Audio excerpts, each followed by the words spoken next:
The gun was in his hand when the knocking started. Ethan Cole stood in his Texas cabin barrel pressed under his chin finger on the trigger. 2 years of grief. 2 years of that empty bed. 2 years of wondering why he survived the fever when Emily and Thomas didn't. Then 3 soft taps at the door.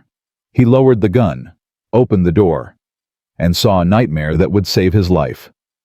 Before we begin, friend, hit that subscribe button.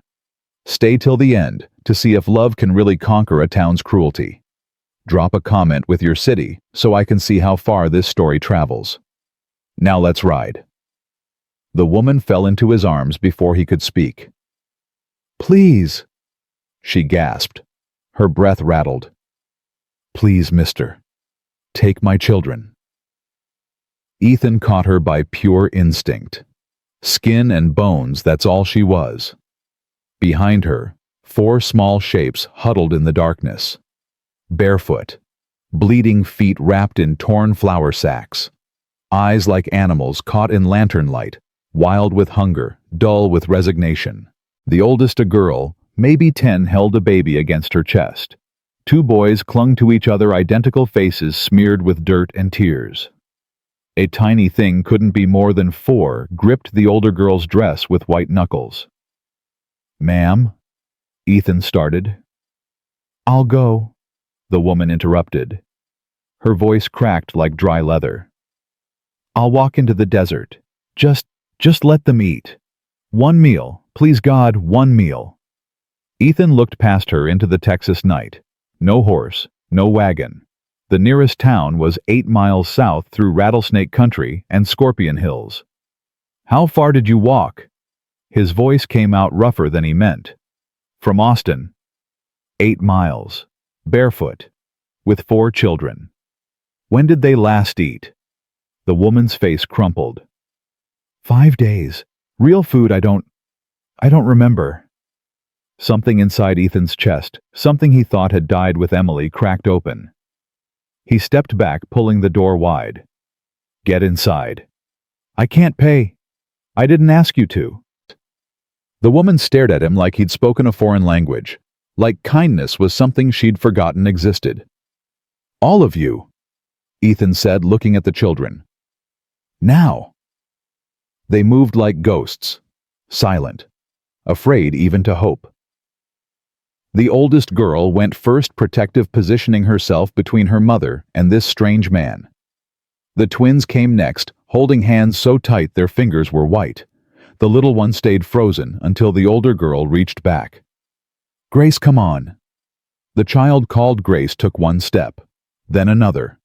Then she was inside, and Ethan was closing the door against the night wind. The cabin was 1 room, 1 bed, 1 table, 1 stove. Everything Ethan owned fit in this space, which wasn't much after selling everything that reminded him of Emily. Everything except her shawl, still hanging on the hook by the door. The woman saw it. Her hand reached out, then pulled back. "Go ahead," Ethan said. "You're shaking." "I couldn't. My wife's gone.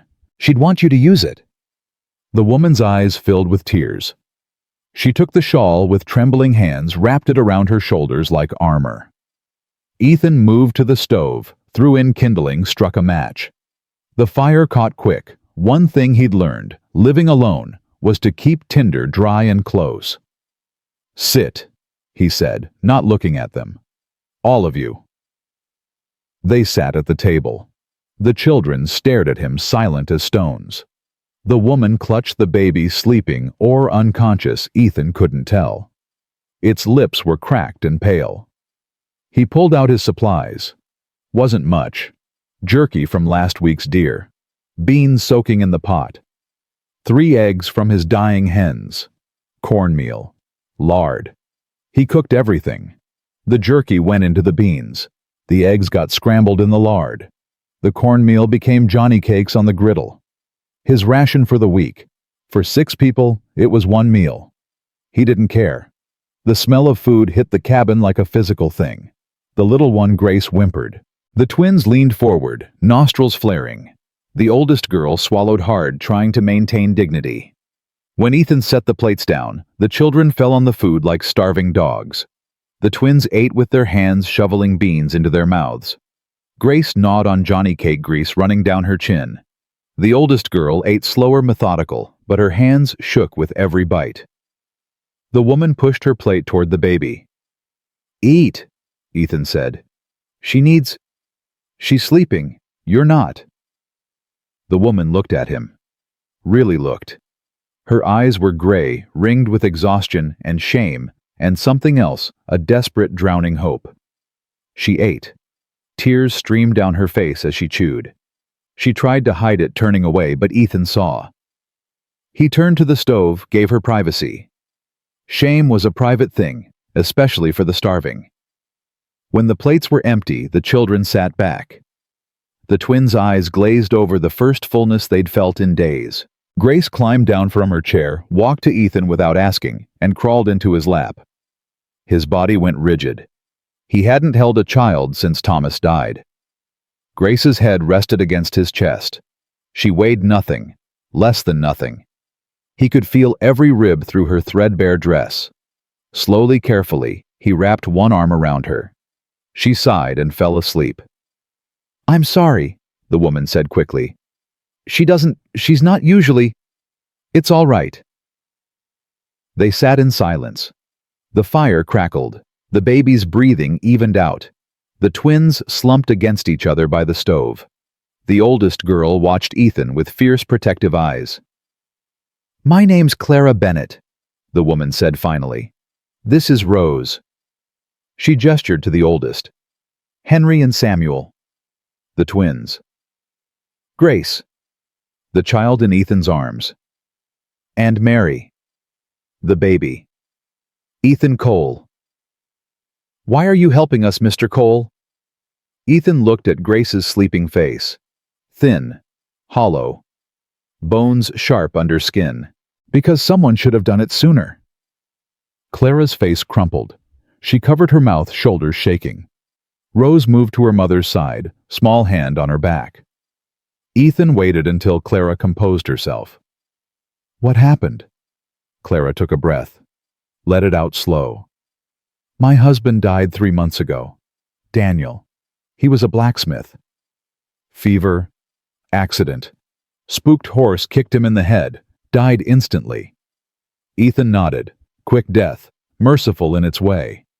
"The shop went to his brother," Clara continued. Her voice was flat empty. "The house too. Everything. Daniel had debts I didn't know about. His family said I couldn't pay them, so I had no right to stay. And the children. Daniel's first wife died giving birth to Rose. He married me 2 years later. Had the twins with me. Then she..." Clara's voice broke. "Then his brother said since I only gave him sons, not the land, I had no claim to the girls either. Said Rose and Grace should stay with the family." Ethan's jaw tightened. "He wanted to split you up." "I refused. So they threw us all out." Rose spoke for the first time. Her voice was older than her years. "Uncle James said Mama was wicked for keeping us from our rightful family." Clara's hand covered Rose's. "I tried finding work. Washing, mending, cooking. No one would hire me. The preacher's wife said..." She stopped. "Said what?" "That if I was a decent woman, God would have provided."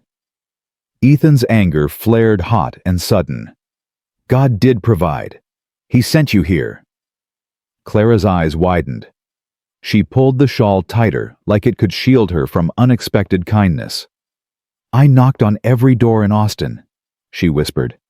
"Every single one. Begged. Offered to work for scraps. Mrs. Pritchard said I was lying about Daniel's debts, that I must have spent the money on drink." "Did you?" "I don't drink." "Then Mrs. Pritchard's a fool." The corner of Clara's mouth twitched, almost a smile. Not quite. Henry stirred by the stove. His eyes opened, landed on Ethan. "Are you gonna hurt us?" The question was blunt, hard. The question of a 7-year-old who'd learned adults couldn't be trusted. "No," Ethan said. "You promise?" "I promise." "What if we're bad?" "Then I'll tell you to stop being bad, that's all." Henry studied him. then nodded and closed his eyes again. Samuel whispered, "I like him, Henry." "We'll see," Henry muttered. Clara stood. We should sleep. You've been kind, but where will you go?" Clara had no answer. Ethan shifted Grace in his arms. "You'll stay. We'll figure out the rest." "Mr. Cole." "Ethan." "Ethan." Clara's voice shook. "I have nothing. I can't pay you. I can't." "I'm not asking you to." "But why?" "You don't know us." Ethan looked around the cabin, at the children, at Clara's desperate, searching face. "My wife died 2 years ago," he said quietly. "Fever took her. Took our son, too. His name was Thomas. He was 5. Clara's hand went to her mouth. "I buried them out back." Ethan continued. "Carved their names into wood markers. And for 2 years I've been—" He stopped. Started again. "Tonight when you knocked, I was holding my gun, trying to decide if living alone was worth the effort." Silence. "Then you knocked," Ethan said. "And I opened the door, and I saw 5 people who needed to live more than I needed to die." Clara's tears came freely now. "Ethan." "I know hungry," he said. "I know cold.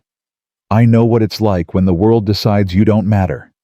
So if you're asking why I'm helping, that's why. Because I know."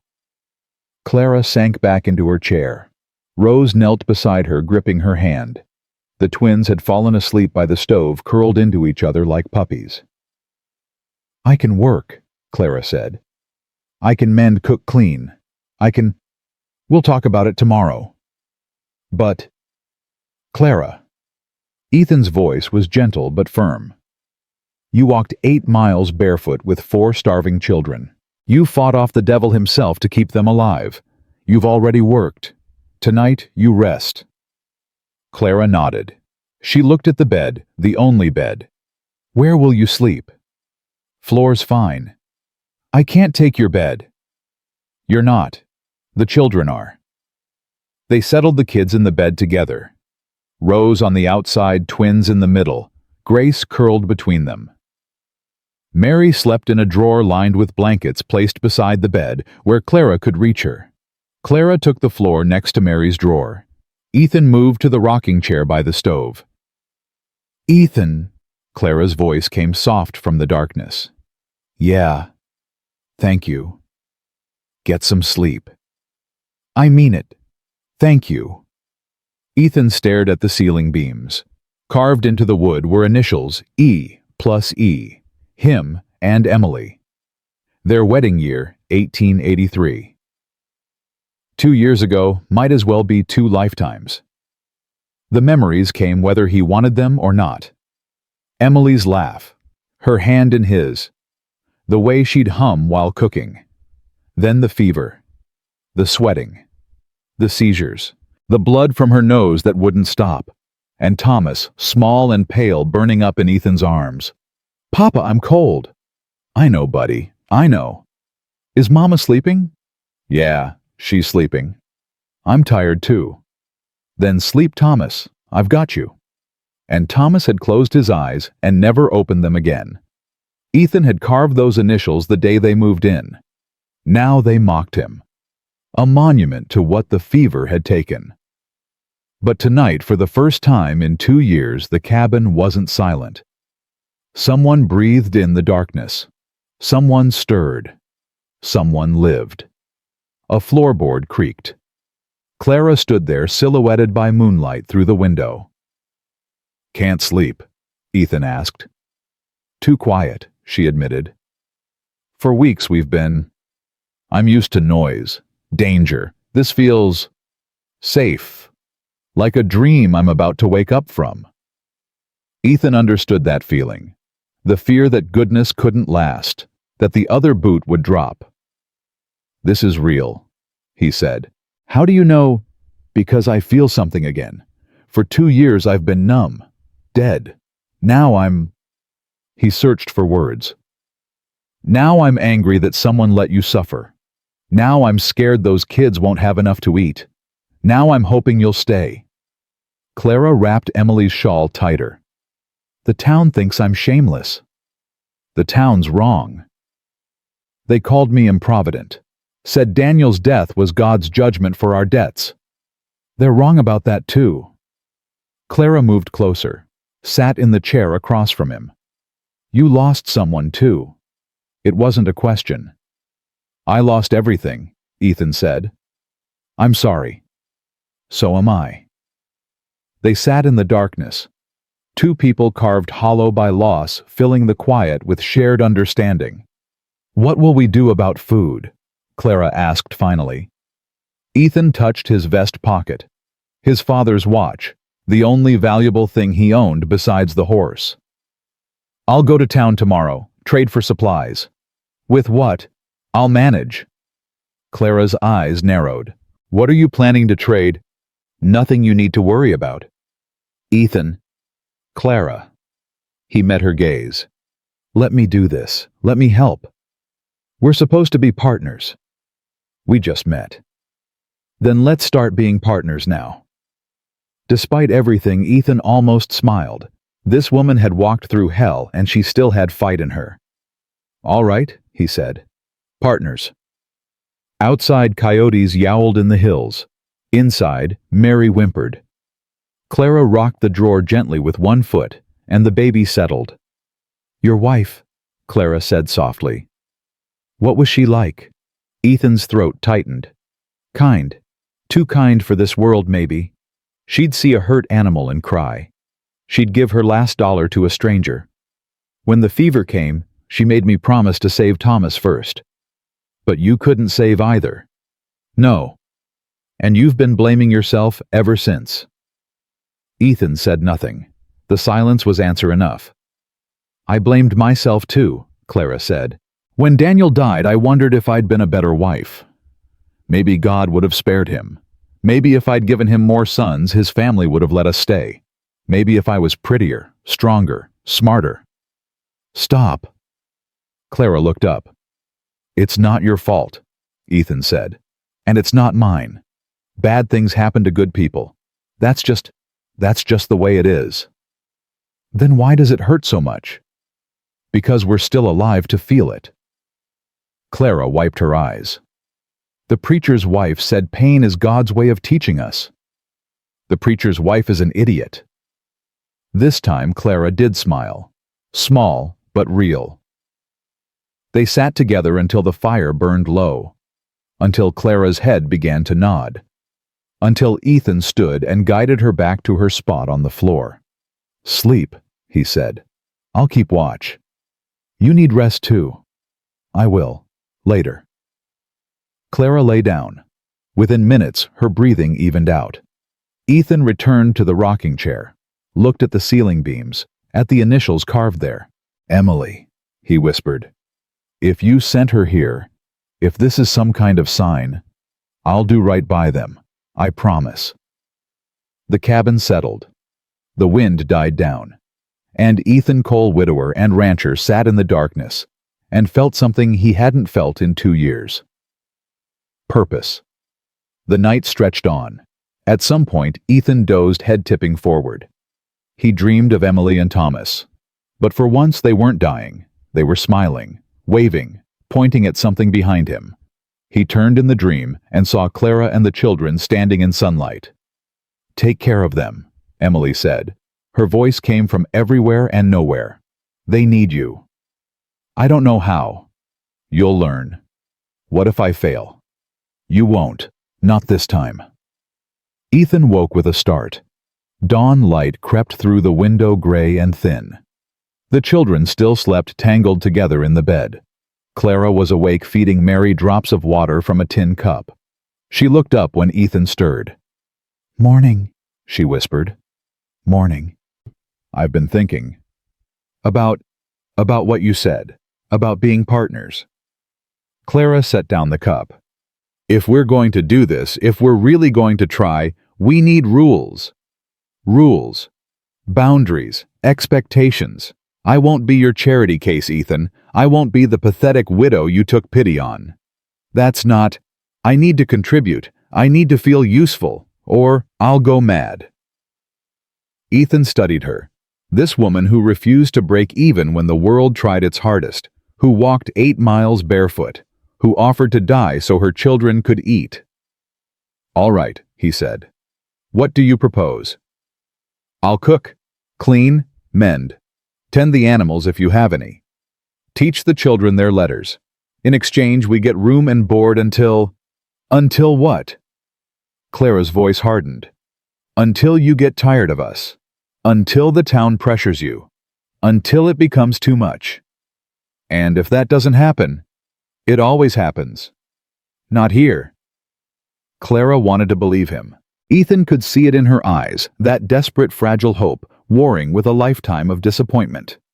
"Time will tell," she said finally. "Yes," Ethan agreed. "It will." Rose stirred in the bed. Her eyes opened, landed on Ethan, and she went still. "Morning, miss," Ethan said quietly. Rose sat up slowly. "It's real. Last night was real. It's real. We're really here. You're really here." Rose looked at her mother, at Ethan, at her siblings sleeping peacefully for the first time in months. Then she started to cry. Not sad tears, relief tears. The kind that come when a burden finally lifts. Clara moved to the bed, gathered Rose into her arms. "It's okay, sweetheart. We're okay. I was so scared, Mama." "I know. I thought we were gonna die. We didn't. We're here." Ethan stood, moved to the stove, gave them space, started a fire, put on coffee. It wasn't much, just grounds boiled in a pot, but it was something. The twins woke next. Samuel first, then Henry. They blinked in the morning light, confused. "Where are we?" Henry asked. "Safe," Rose said. "Whose house?" "A friend's." Henry's eyes found Ethan, narrowed.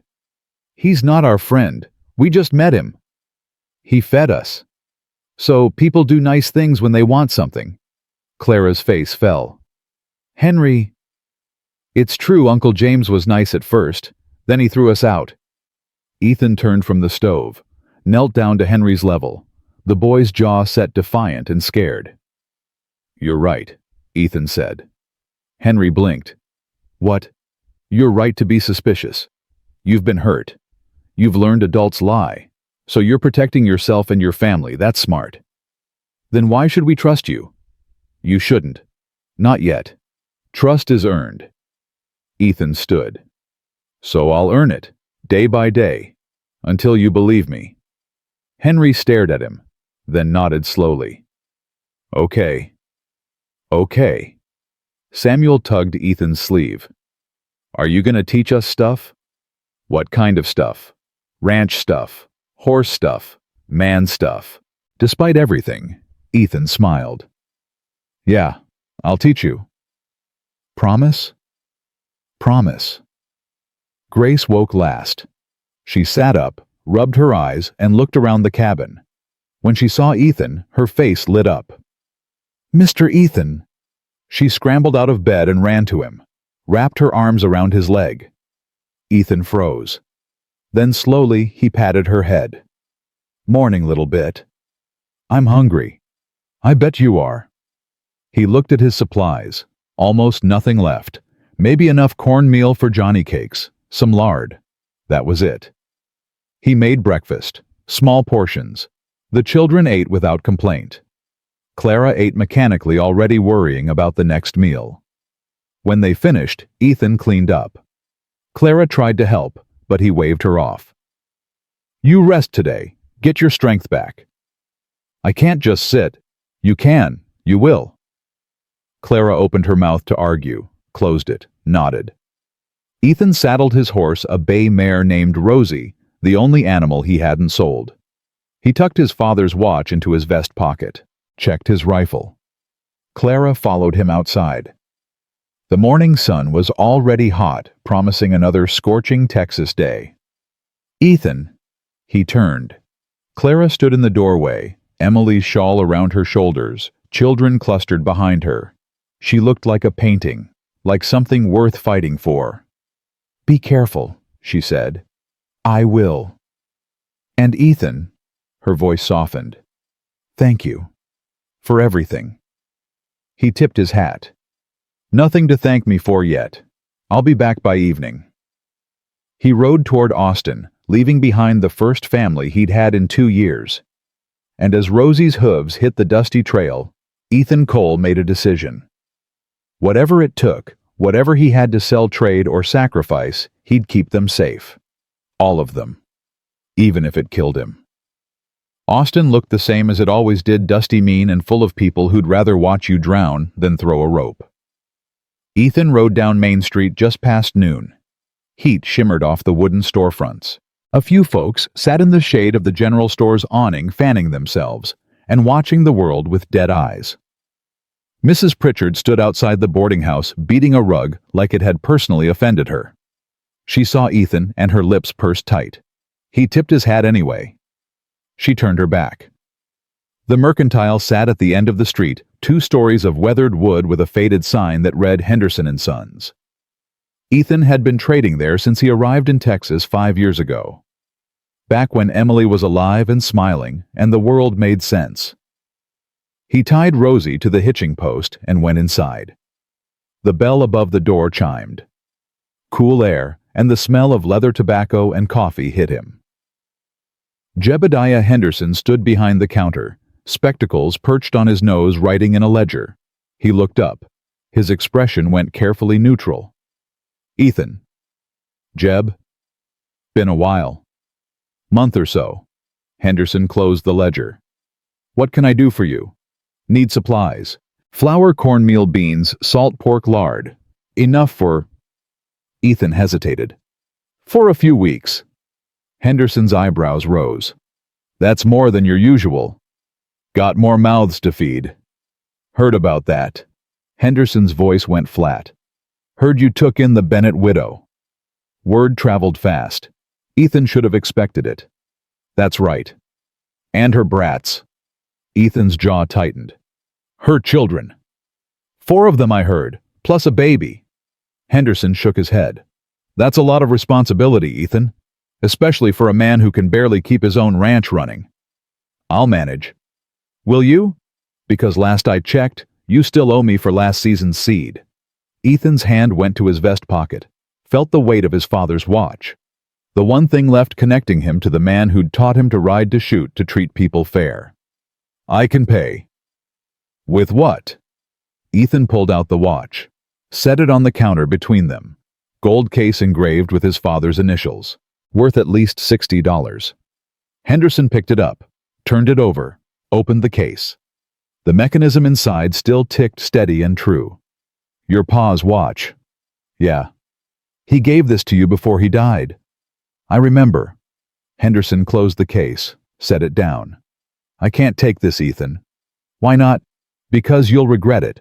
This time next month when the grief passes and you realize what you've done taking in a widow, her whole brood, you'll want this back. I won't. You will.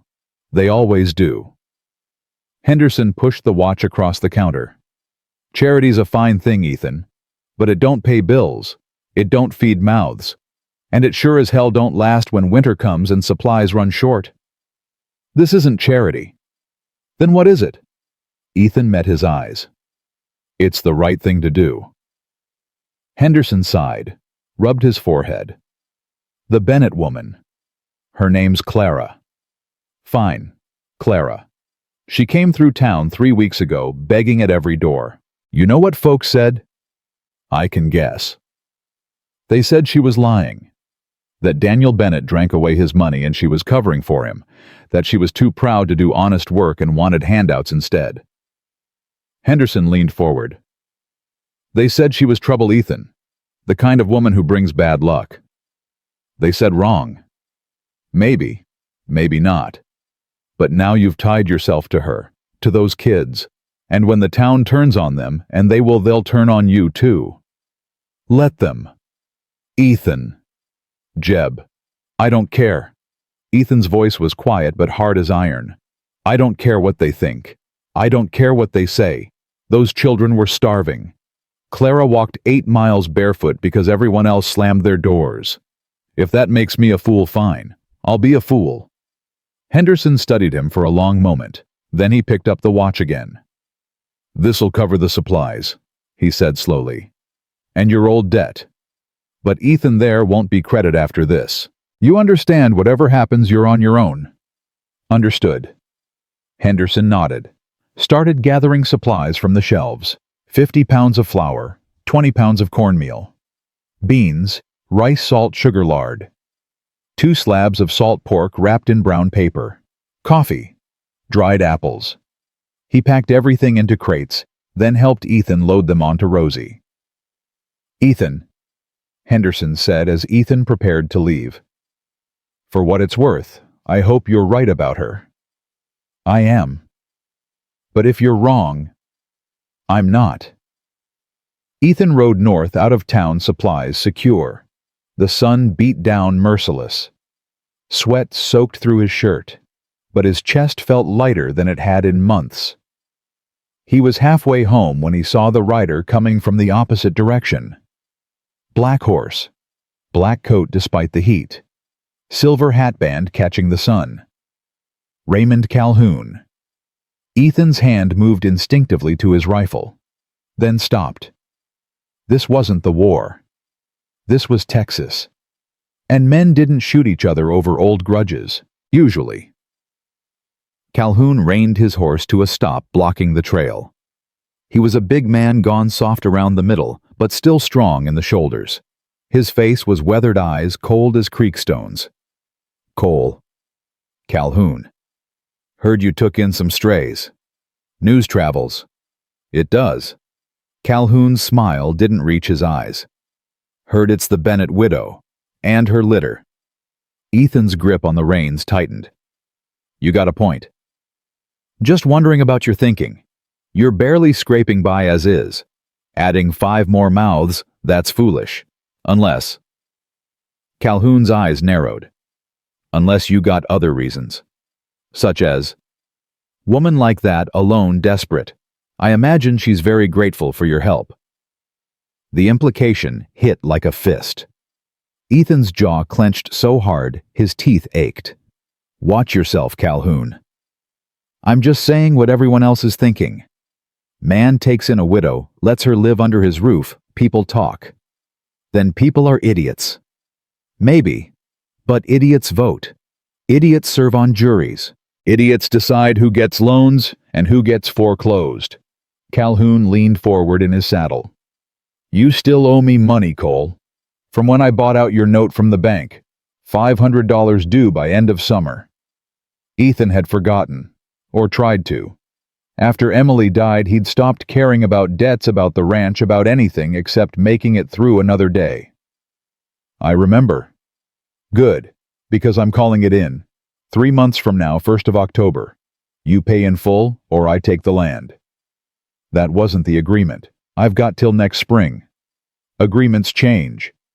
Calhoun's smile turned cruel. Especially when debtors start harboring unwanted guests. Makes a man look unstable, unreliable. You can't. I can. Check the contract. There's a morality clause. If I deem you unfit to manage the property, I can accelerate repayment. Ethan's blood went cold. You're threatening me because I helped someone. I'm protecting my investment. That land's worth 3 times what you owe. Railroads coming through. Tracks'll run right past your property. I could sell it for a fortune. So this isn't about morality. It's about money. It's always about money. Calhoun gathered his reins. 3 months, Cole. $500. Or you and your little charity project find somewhere else to live. He rode off, leaving Ethan alone on the trail with rage burning in his chest. $500. He didn't have 50. The watch had bought food, nothing more. And even if he sold everything, Rosie, his saddle, his rifle, he'd maybe get 200. He rode home in silence, mind churning through options, none of them good. Clara was in the garden when he arrived, pulling weeds from the small plot beside the cabin. Rose helped her, showing the twins which plants to keep and which to pull. Grace sat in the dirt, playing with pebbles. Mary slept in the shade, wrapped in a blanket. They looked peaceful, happy. Ethan's chest ached looking at them. Clara stood when she heard Rosie's hooves. Her face lit up, then fell when she saw his expression. What happened? Nothing. Ethan. Just a long ride. He dismounted, started unloading supplies. Got everything we need, food for a few weeks at least. Clara moved to help. Rose and the twins came running. Is that flour? Rose asked, eyes wide. It is. Real flour, not cornmeal. Real flour. Rose's face broke into a smile. Mama, we can make biscuits. We can. Clara's hands trembled as she touched the sack. Ethan, this must have cost. Don't worry about it. But, Clara. He met her eyes. Don't. She nodded slowly, helped carry the supplies inside while the children danced around them, chattering about biscuits and beans and real salt pork. That night, Clara made supper. Beans cooked slow with salt pork. Biscuits baked in the Dutch oven, golden and flaky. Coffee, real coffee, boiled on the stove. The children ate like it was Christmas. Even Henry smiled, biscuit crumbs on his chin. After supper, Ethan taught the twins to curry Rosie. Showed them how to hold the brush, how to move with long strokes, how to check hooves for stones. Samuel took to it naturally. Henry did it grudgingly, but did it. Rose asked if she could read from the Bible. Ethan gave her Emily's old copy pages, worn soft from handling. Rose read haltingly, sounding out words, but with growing confidence. Grace fell asleep in Ethan's lap again. He was getting used to it, the weight of her, the trust. When the children were in bed, Clara and Ethan sat outside. The night was cooler, stars bright overhead. You sold something important today, Clara said quietly. It wasn't a question. Doesn't matter. It does. What was it? My father's watch. Clara's breath caught. Ethan. He'd want me to use it, to help people. I'll pay you back. Somehow. I'll work. Clara, stop. I can't just take. You're not taking. I'm giving. Ethan turned to face her. There's a difference. Tears welled in her eyes. Why are you so good to us? Because someone should be. But why you? Why not someone with more money, more resources? Because I'm the one who answered the door. Clara wiped her eyes. I was so scared when I knocked. I thought I knew you'd probably turn us away. Everyone else had. But I saw the light in your window and I thought, maybe, just maybe. I'm glad you knocked. Even though we're trouble. Even though the town will talk. Ethan thought about Calhoun, about Henderson's warning, about the debt hanging over his head like a noose. Even though. Clara leaned against the porch railing. In town today, did anyone? Henderson sold me supplies. Calhoun threatened me, same as always. Threatened you how? Ethan hesitated, then decided she deserved the truth. I owe him money, on the ranch. He's calling in the debt early, 3 months instead of 9. Clara went very still. How much? $500. Do you have it? No. Can you get it? Not legally? Clara's face paled. So if you don't pay, he takes the land, the cabin, everything. Because of us. Because of him. This isn't your fault, Clara. But if you hadn't taken us in, then I'd still owe the money. Calhoun would still want the land. The only difference is, I'd be alone when I lost it. Ethan stood. At least now I've got something worth fighting for. Clara stood too. She was close enough he could smell the soap she'd used to wash his soap lavender from Emily's old bar. Close enough to see the tears on her cheeks. We should go, she whispered. The children and I, we'll leave tomorrow, find somewhere else. No. Ethan? No. His voice was firm. You're not leaving. We're not giving up. But $500? I'll find a way. How? I don't know yet, but I will. Clara searched his face. You really mean that? I do. She took a shaky breath. Then let me help. I can work in town. Washing, mending. They won't hire you. Then I'll work for you. Earn my keep. I can... She gestured helplessly. I can do something. Ethan caught her hands. They were rough from work, scarred from hardship, but they were warm and alive and real. You already are, he said quietly. You're here. You're keeping this cabin from being a tomb. You're giving me a reason to wake up. That's enough. It's not enough to save the ranch. Maybe not, but it's enough for tonight. They stood there, hands clasped, while the stars wheeled overhead. Finally, Clara said, I don't know how to thank you. Then don't. Just stay. Help me make this place a home again. For how long? Long as you want. Clara's grip tightened. What if what I want is forever? Ethan's breath caught. The question hung between them, heavy with possibility.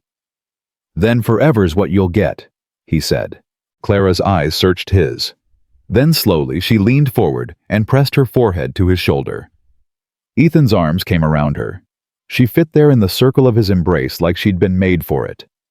They stood that way until the night breeze picked up and Clara shivered. Go inside, Ethan said. Get warm. What about you? I'll be in soon.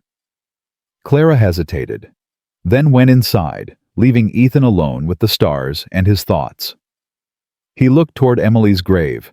The wooden marker was just visible in the moonlight. I think I'm falling for her, he whispered. Is that wrong? Is it too soon? The wind rustled through the grass. Ethan took it as permission. The next morning brought trouble on a pale horse. Ethan was teaching Henry to throw a rope when he saw the wagon. Black, official-looking, pulled by two matched grays.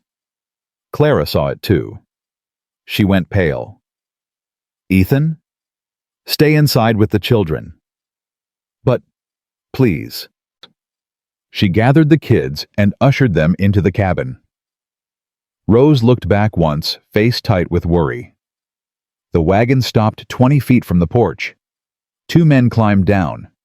One was Sheriff Tom Briggs' badge glinting on his chest. The other was a thin man in a suit carrying a leather case. Ethan? Briggs said, tipping his hat. Tom? This is Walter Hughes, county clerk. Hughes nodded. Mr. Cole. What can I do for you gentlemen? Briggs looked uncomfortable.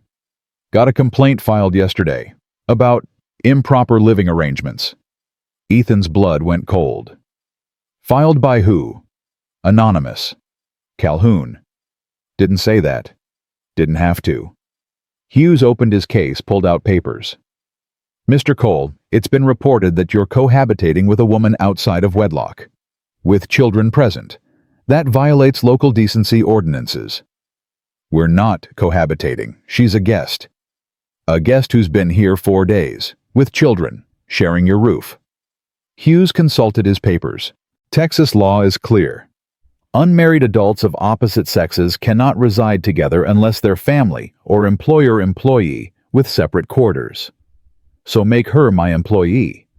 You can't afford separate quarters. No. Then the arrangement is illegal. Ethan's hands fisted. You're telling me I can't help someone in need because we're not married. I'm telling you, the law's the law. Briggs shifted his weight. Ethan, I got no problem with you helping folks. But the complaint's been filed. I gotta act on it. What's he want, Calhoun? What does he want? I didn't. Tom, we've known each other 5 years. Don't insult me. Briggs sighed. He wants you to send her away. Or marry her proper.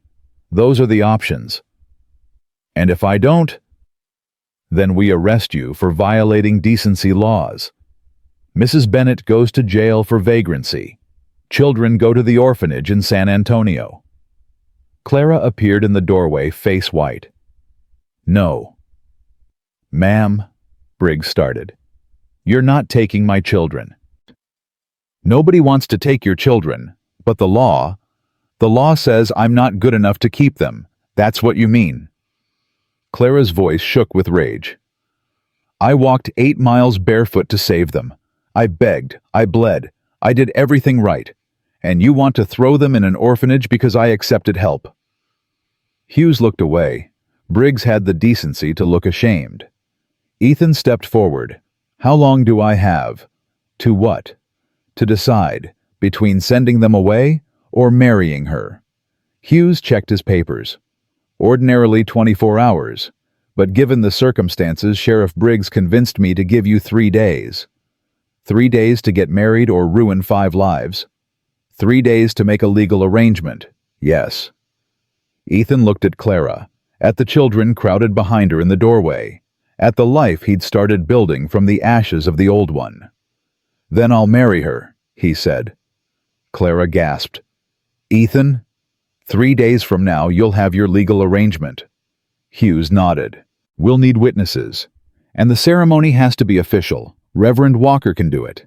Fine. And Mr. Cole, this isn't a joke. If you're doing this just to get around the law, I'm doing this because it's right. Ethan's voice was cold as winter. Now get off my property. Briggs and Hughes climbed back into the wagon. As they pulled away, Briggs called back, I'm sorry, Ethan. I truly am. Ethan didn't answer. When the wagon was out of sight, Clara rushed down the steps. You can't do this. I already did. Ethan, you proposed because the law forced you. That's not how it should be. How should it be? It should be because you want to. Because you love someone. Not because... Her voice broke. Not because it's the only way to keep children from being taken. Ethan caught her shoulders. Clara, look at me. She did. Her eyes were red tears streaming. I'm not marrying you just because of the law, he said. I'm marrying you because I want you to stay, because I want those kids to have a home, because for the first time in 2 years I wake up and feel something other than grief. But, do I wish it was happening different? Yeah. I wish I could have courted you proper, taken you to dances, bought you flowers, done all the things a man's supposed to do. He brushed a tear from her cheek. But we don't get that. We get 3 days and a forced decision. So I'm making it. What if you regret it? I won't. What if I'm not what you need? You already are. Clara stared at him. Then suddenly she was in his arms, sobbing against his chest. Ethan held her while she cried. The children watched from the doorway, silent and scared. Finally, Clara pulled back. If we do this, if we really do this, it has to be real. It will be. I mean it, Ethan. I won't be your wife in name only. I won't sleep on the floor while you take the bed. I won't be treated like... Clara. He cupped her face. You'll be my wife, in every way, I promise. She searched his eyes, found truth there. Okay, she whispered. Okay. Behind them, Rose's voice rang out. Mama's getting married. The twins cheered. Grace clapped. And despite everything, despite the forced timeline, despite Calhoun's threats, despite the debt and the danger, Clara laughed. It was the most beautiful sound Ethan had ever heard. That night, after the children were asleep, Ethan sat outside, whittling a piece of wood. His hands moved automatically, shaping something he couldn't quite see yet. Clara joined him, wrapped in Emily's shawl. What are you making? Don't know yet. She sat beside him. I'm scared. Me too. What if this doesn't work? Then we'll figure something else out. You make it sound simple. It's not, but giving up is worse. Clara watched him whittle. Tell me about her, Emily. Ethan's hands stilled. Why? Because if I'm going to be your wife, I need to know about your first one. I need to know I'm not just replacing her.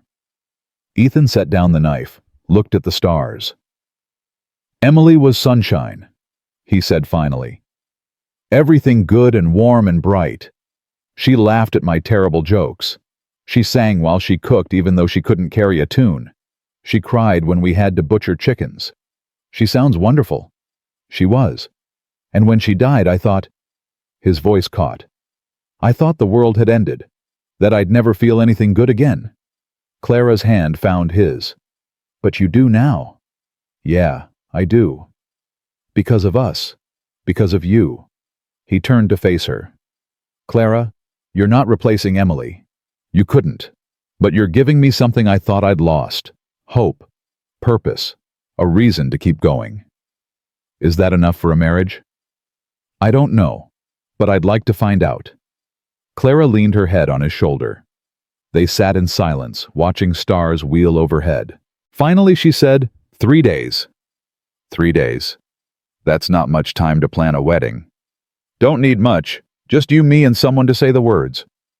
Rose will want to be there, the children. Then they'll be there. What will I wear I don't have? She looked down at her ragged dress. I don't have anything nice. You'll wear whatever you want. You'll be beautiful regardless.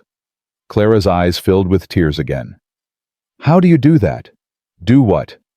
Say exactly what I need to hear. Practice, I guess. Emily trained me well. They smiled. Then Clara sobered. Ethan, after we're married, what happens with the debt? I'll figure it out. But $500. One problem at a time. First we get married. Then we deal with Calhoun. And if we can't pay, then we leave, together. Start somewhere new. You'd give up your land. I'd give up everything before I'd give up you. The words hung in the night air more binding than any legal contract. Clara turned to him. Her face was inches from his eyes reflecting starlight. I think I'm falling in love with you, she whispered. Ethan's breath caught. You think... I know I am. I'm falling in love with you, Ethan Cole. Good, he said. Because I'm already there. He kissed her then.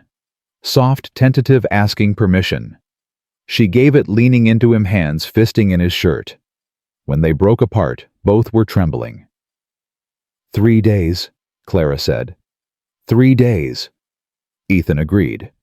And somewhere in the darkness, a coyote howled. But for once, it didn't sound like a threat.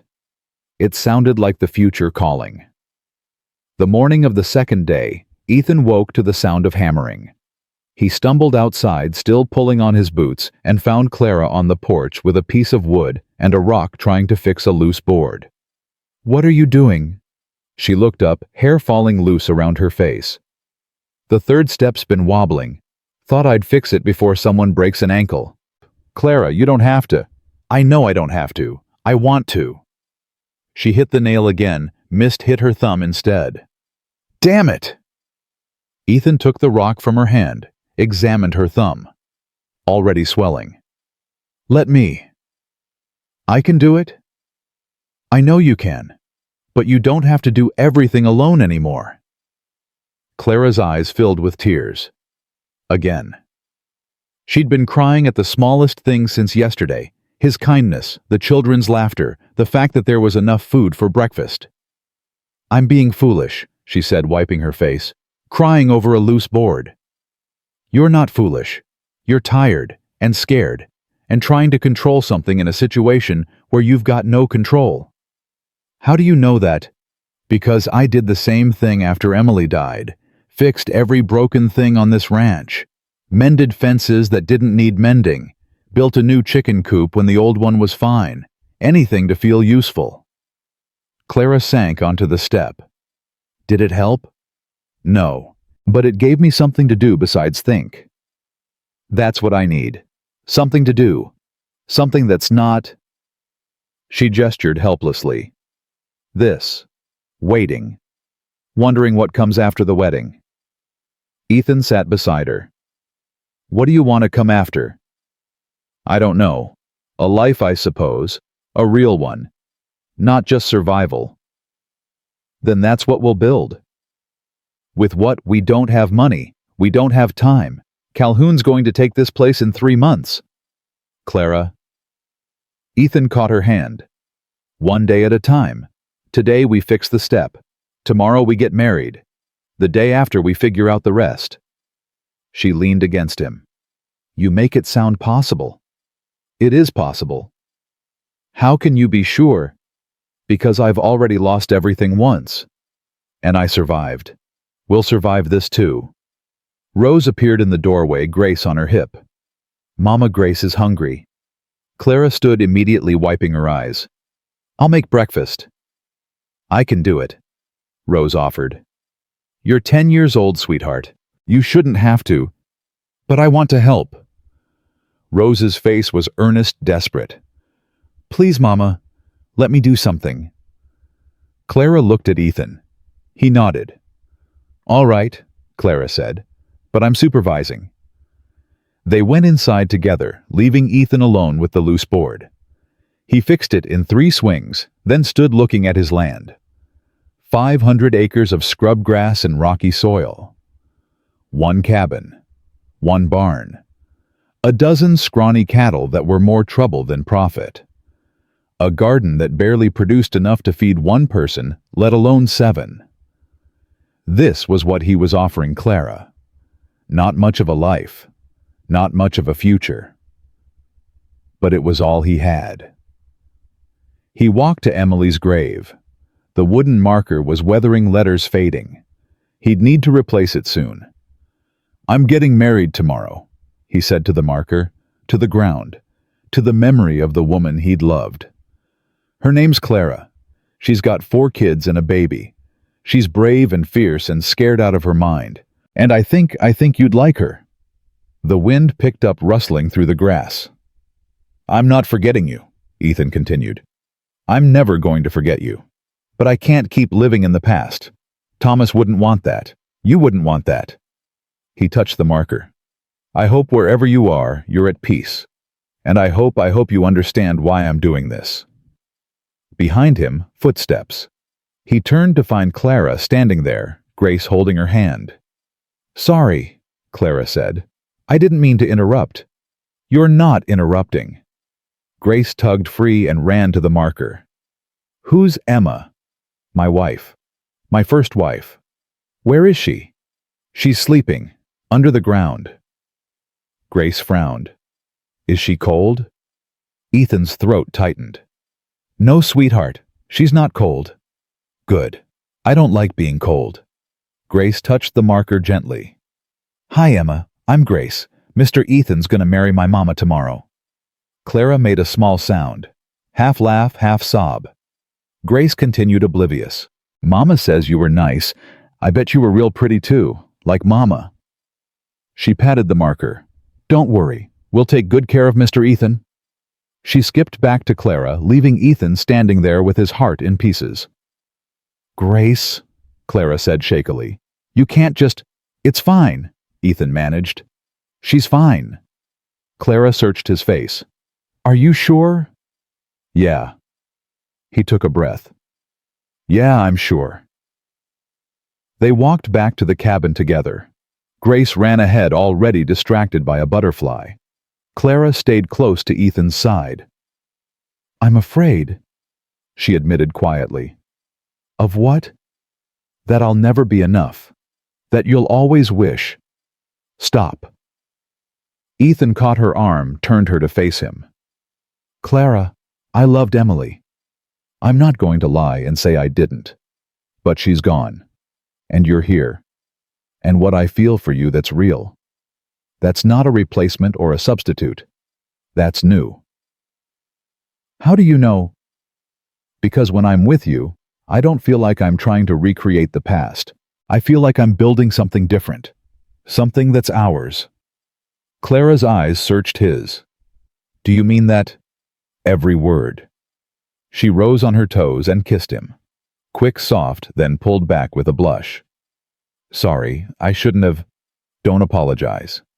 Ethan smiled. After tomorrow, you can kiss me whenever you want. That's a dangerous promise. I'm willing to risk it. They walked hand in hand back to the cabin, where the children were arguing about who got to set the table. That afternoon, Reverend Isaiah Walker came calling. He rode up on a sway-backed mule Bible tucked under one arm, wearing a coat that had seen better decades. He was older than Ethan remembered, hair completely white now, face lined deep with years of hard living. But his eyes were kind. "Mr. Cole?" he said, dismounting stiffly. "Reverend? Heard you need a preacher tomorrow. Word travels fast. In a town this small, word travels faster than cholera." Walker tied his mule to the post. "Also heard you're marrying the Bennett widow to keep the law off your back." Ethan bristled. "That's not easy, son. I'm not here to judge. I'm here to make sure you know what you're doing." "I know." "Do you? Because marriage isn't something you do out of convenience or charity. It's a covenant, before God and man. I'm not marrying her out of charity." Walker studied him. "Then why are you marrying her?" "Because I want to. Because she needs protection. Because those kids need a father." Ethan met the old man's eyes. "Because when she's in the room I can breathe again. Is that enough reason?" Walker's expression softened. "That's the best reason I've heard in 30 years of performing weddings." Clara appeared in the doorway, wiping flour from her hands. When she saw Walker, she froze. "Mrs. Bennett," Walker said, tipping his hat.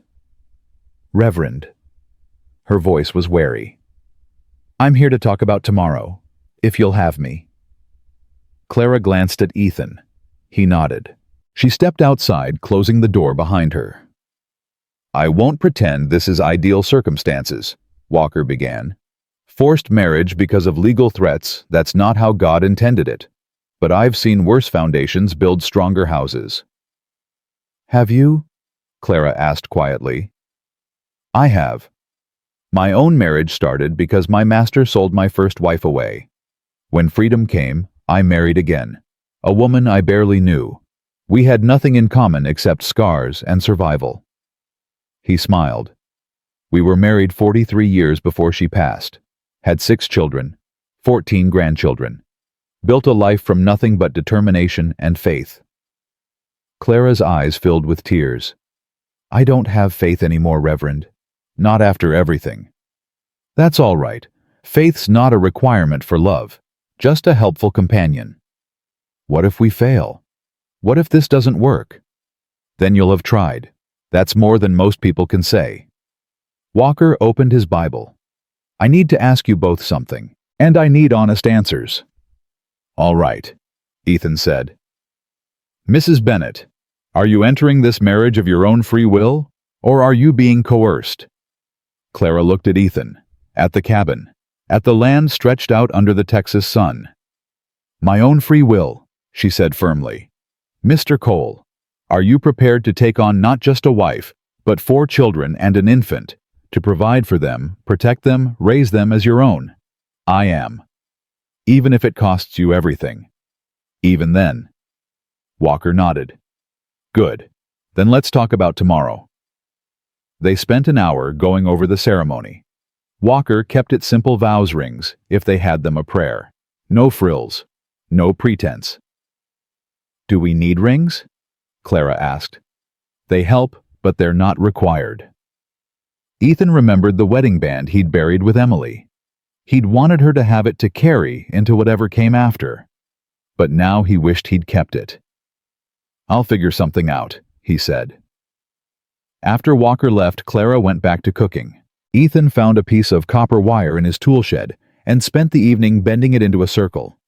It was crude rough, nothing like a real ring, but it was something. Rose found him on the porch working by lantern light. "What's that?" "A ring. For your mama." Rose sat beside him. "It's pretty." "It's not. But it'll have to do. She'll like it anyway. Mama doesn't care about fancy things." "What does she care about?" Rose thought about it. "Us. Keeping us safe. Keeping us together."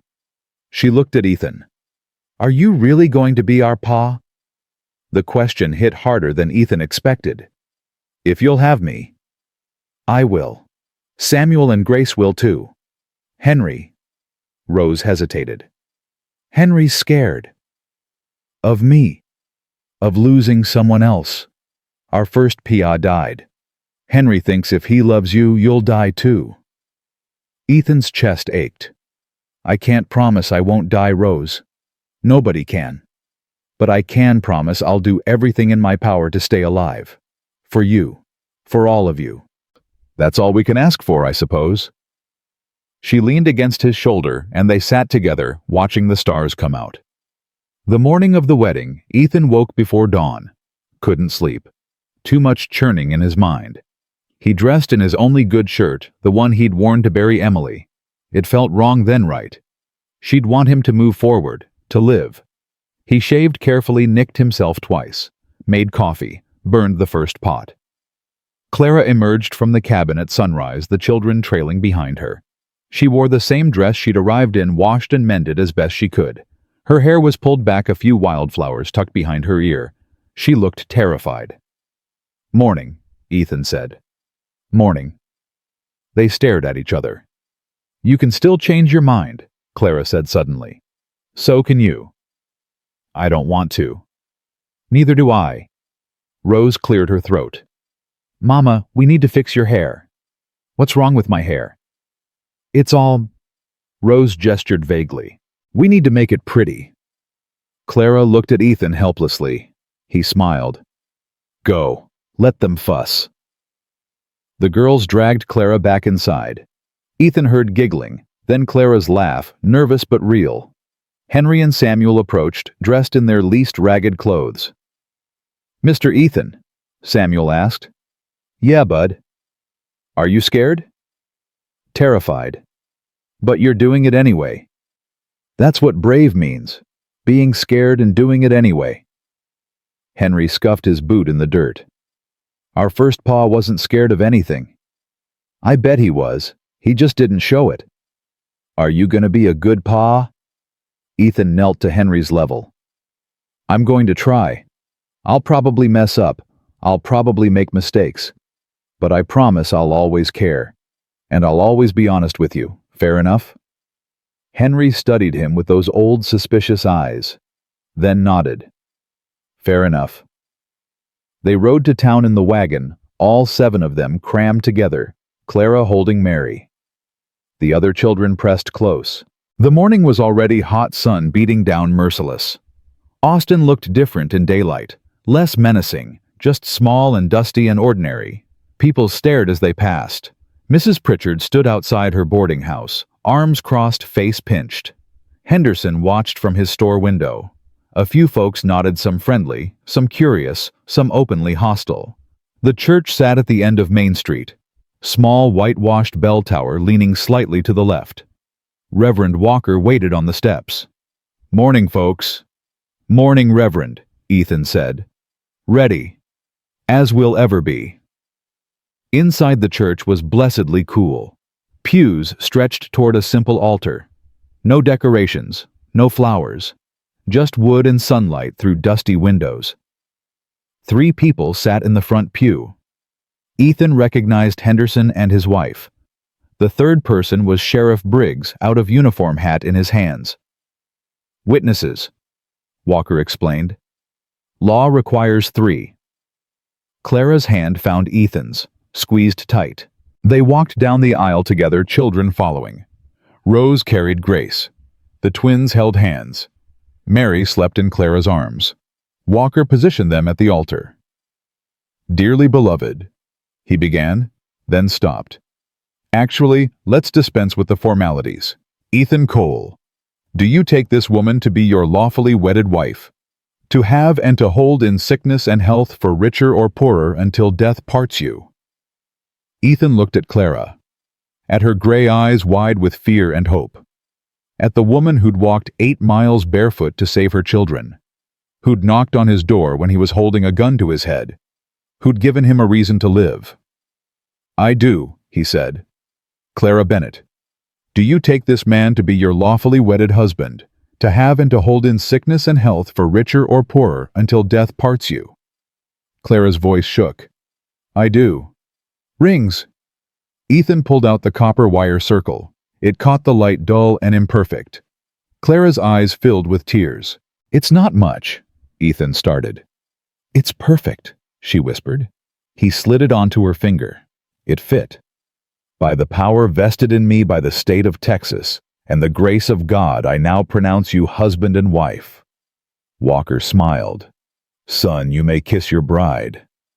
Ethan cupped Clara's face, kissed her softly, reverently, while the children cheered and the witnesses clapped, and the future opened up before them like a door. When they broke apart, Clara was crying. Happy tears this time. "Mrs. Cole," Ethan said. "Mr. Cole," she answered.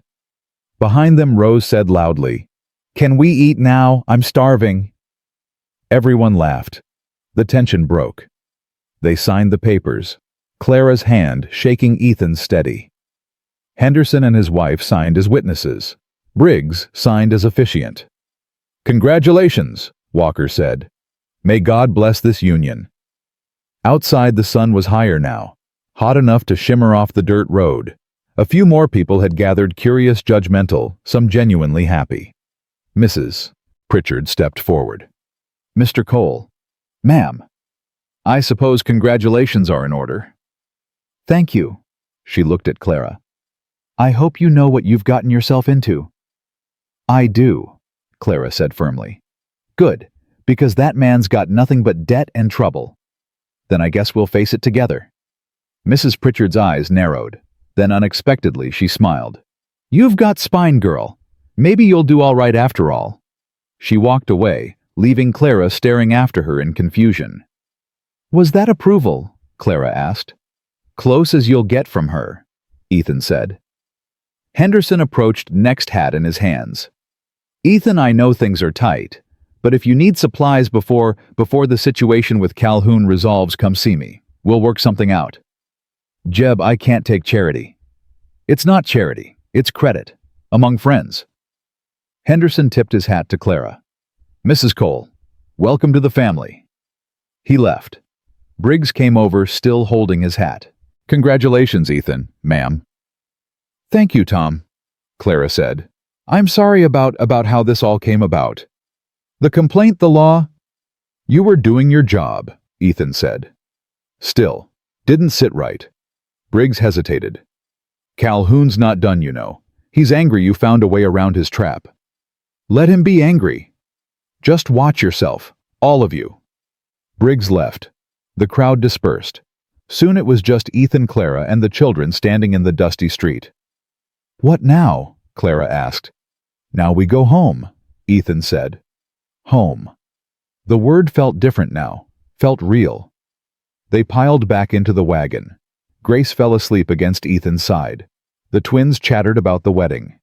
Rose held Mary, humming softly. Clara sat beside Ethan, their shoulders touching. Her copper ring caught the sunlight. "Are you all right?" he asked quietly. "I'm married."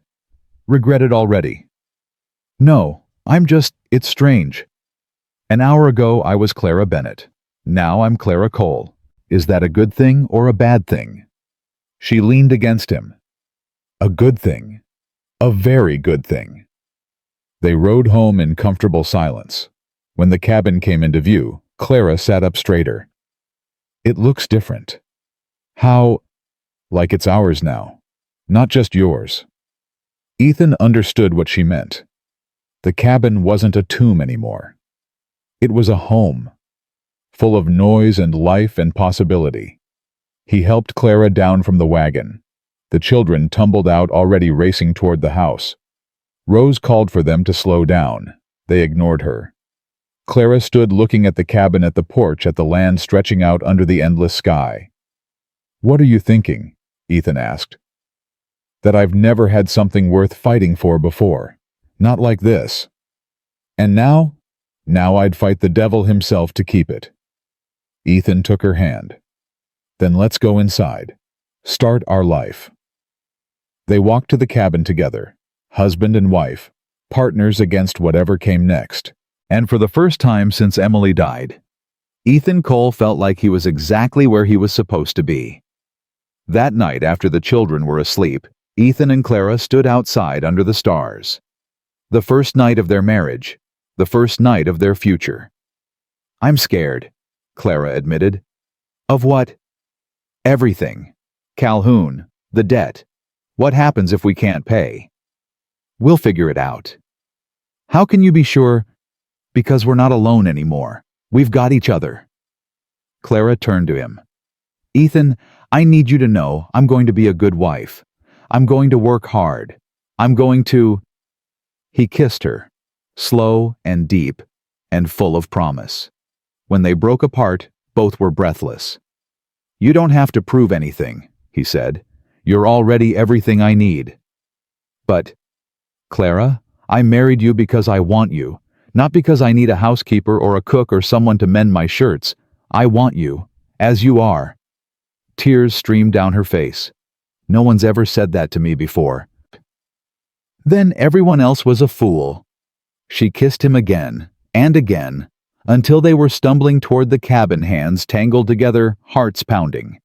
Inside, in the darkness, they built something new, something that was theirs alone. And outside, the stars wheeled overhead, indifferent and eternal, while two broken people made each other whole. The first week of marriage passed in a blur of work and adjustment. Clara reorganized the cabin with ruthless efficiency, claiming corners and shelves as her own. The children settled into routines, Rose helping with cooking, the twins learning to mend fences, Grace following Ethan like a shadow. But the debt hung over everything like storm clouds. Ethan counted his assets every night after Clara fell asleep. 12 cattle worth maybe $15 each. $180 if he could find a buyer. Rosie the horse $50. His rifle $20. His saddle $15. Tools maybe $30 total. $315. Still short by nearly $200. He was running the numbers for the 100th time when Clara's voice cut through the darkness. I can hear you thinking from here. Ethan turned. She sat up in bed, blanket clutched around her shoulders. Moonlight through the window painted her silver. Didn't mean to wake you. You didn't.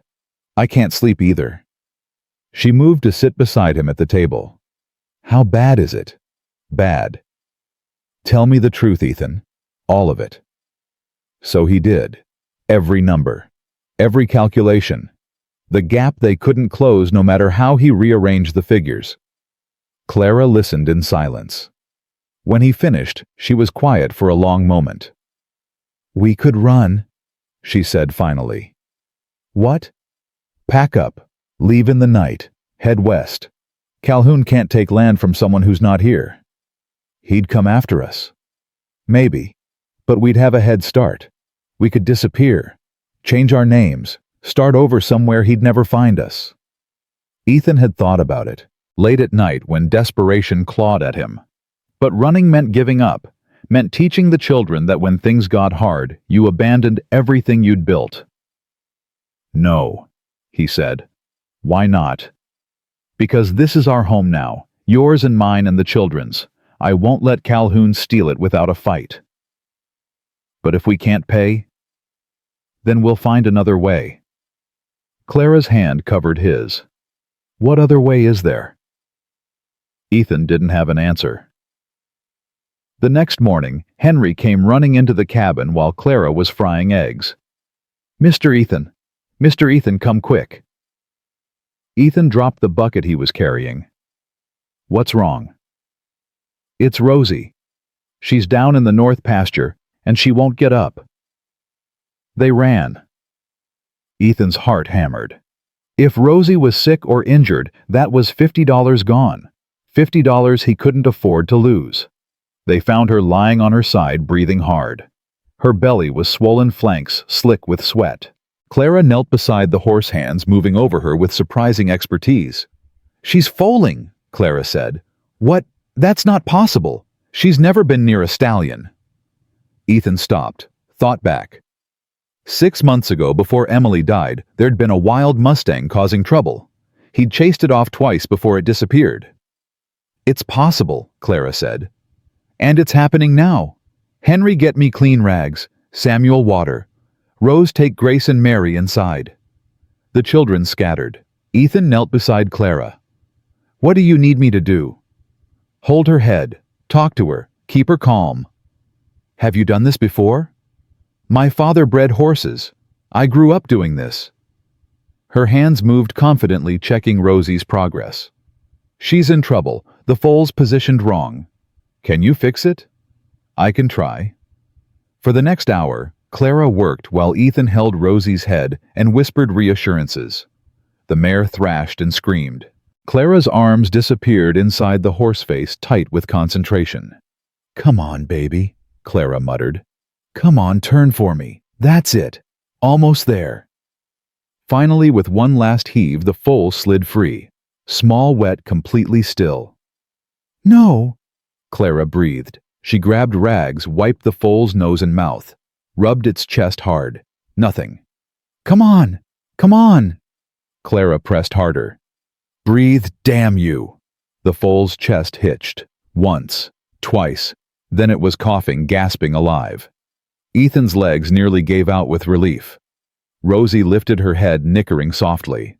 The foal, a little bay filly with a white blaze, struggled to stand on wobbly legs. Clara sat back in the dirt, covered in blood and birth fluids, tears streaming down her face. You did it, Ethan said. We did it. She laughed, wild and exhausted. We've got a new horse. How much is a foal worth? Depends, but if she's healthy and we can train her $50, maybe more. $50. Not enough to close the gap, but something. A start. Ethan pulled Clara into his arms, kissed her hard. You're amazing. I'm covered in horse blood. Still amazing. That night they celebrated with extra biscuits and preserves Henderson had included with the last supply order. The children took turns naming the foal. Rose suggested, Hope Samuel wanted, Lightning Henry proposed Dirt because the filly kept rolling in it. They settled on Star because of the white blaze. She's ours, Grace asked, eyes wide. She's ours, Clara confirmed. Forever. Forever. Grace threw her arms around Clara's neck. Best day ever. But the good feelings didn't last. 3 days later, Ethan was in town buying nails when he ran into Calhoun outside the saloon. Cole. Calhoun's voice was oil-slick smooth. Heard you had some excitement at your place. New foal. Word travels. It does. Also heard your wife delivered it. Quite the skilled woman you married. She is. Makes me wonder what else she's skilled at. Calhoun's smile was ugly. Must be mighty grateful for everything you've done for her. Taking in her and all those brats. Ethan's fist clenched. Watch your mouth. Just making conversation. Calhoun stepped closer. But since we're talking, you've got 8 weeks left. 8 weeks to come up with $500. How's that going? I'll have it. Will you? Because I've been doing some math. That foal might fetch 50 if you're lucky. Your cattle maybe 200. Sell everything you own, you're still short. Then I'll find another way. There is no other way. Face it, Cole, you're finished. That land's mine, and there's nothing you or your little charity bride can do about it. Ethan stepped forward. Calhoun's hand went to his hip where a pistol rested. Go ahead, Calhoun said softly. Give me a reason. Sheriff Briggs appeared from nowhere. Gentlemen, problem here. No problem, Sheriff, Calhoun said, still smiling. Just discussing business. Right, Cole? Ethan forced himself to step back. Right. Calhoun tipped his hat and walked away. Briggs waited until he was out of earshot. Ethan, you can't let him bait you. He threatened my wife. He insulted your wife. There's a difference. If you hit him, he'll have you arrested. If you shoot him, you'll hang. Either way, Clara and those kids end up alone. So I do nothing. You stay smart, stay calm. Find a way to pay him that doesn't involve violence. There is no way. Briggs's expression was pitying. Then I'm sorry, son. I truly am. Ethan rode home in black fury. When he arrived, he found Clara in the garden, pulling weeds with Rose. One look at his face, and Clara knew. What happened? Calhoun. What did he say? Doesn't matter. Ethan. I said it doesn't matter. His voice came out harsher than intended. Rose flinched. Grace started crying.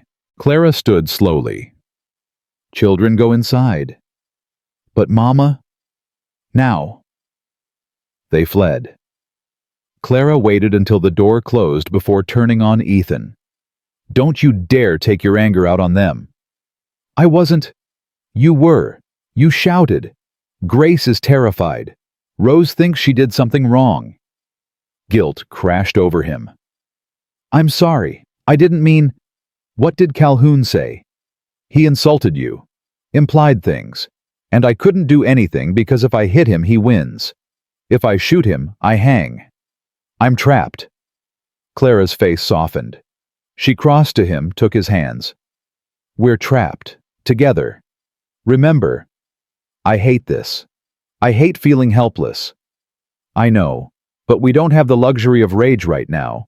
We need solutions. I'm out of solutions. Then we find new ones. Clara's voice was firm. I can work.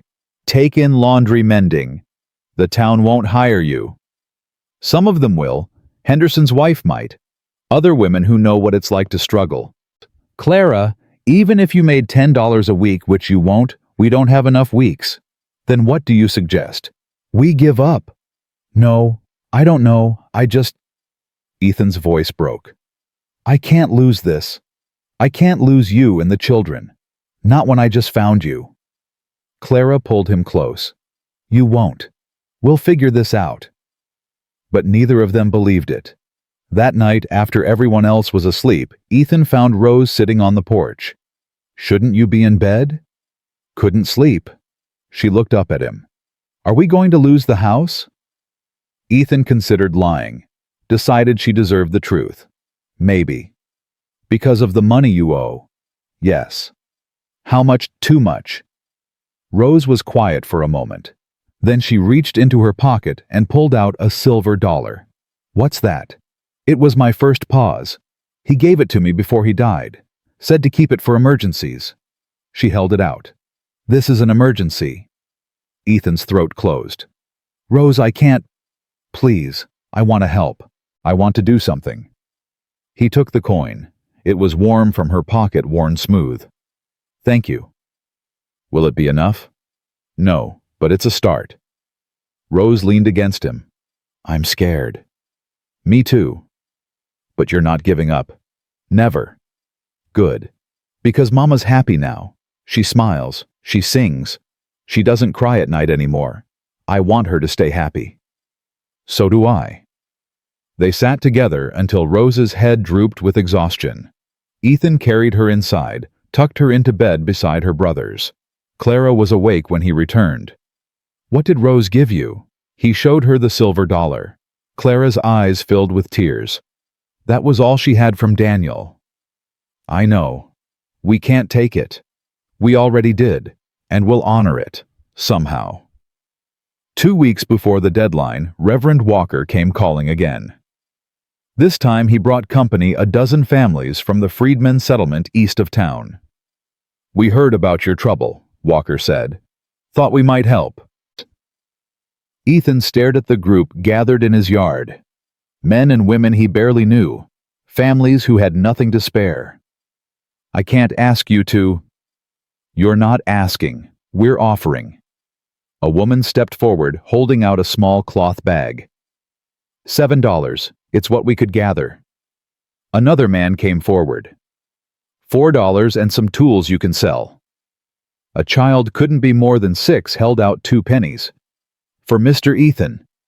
One by one they came forward. $5 here, $2 there. Coins, tools, a silver watch, a gold ring.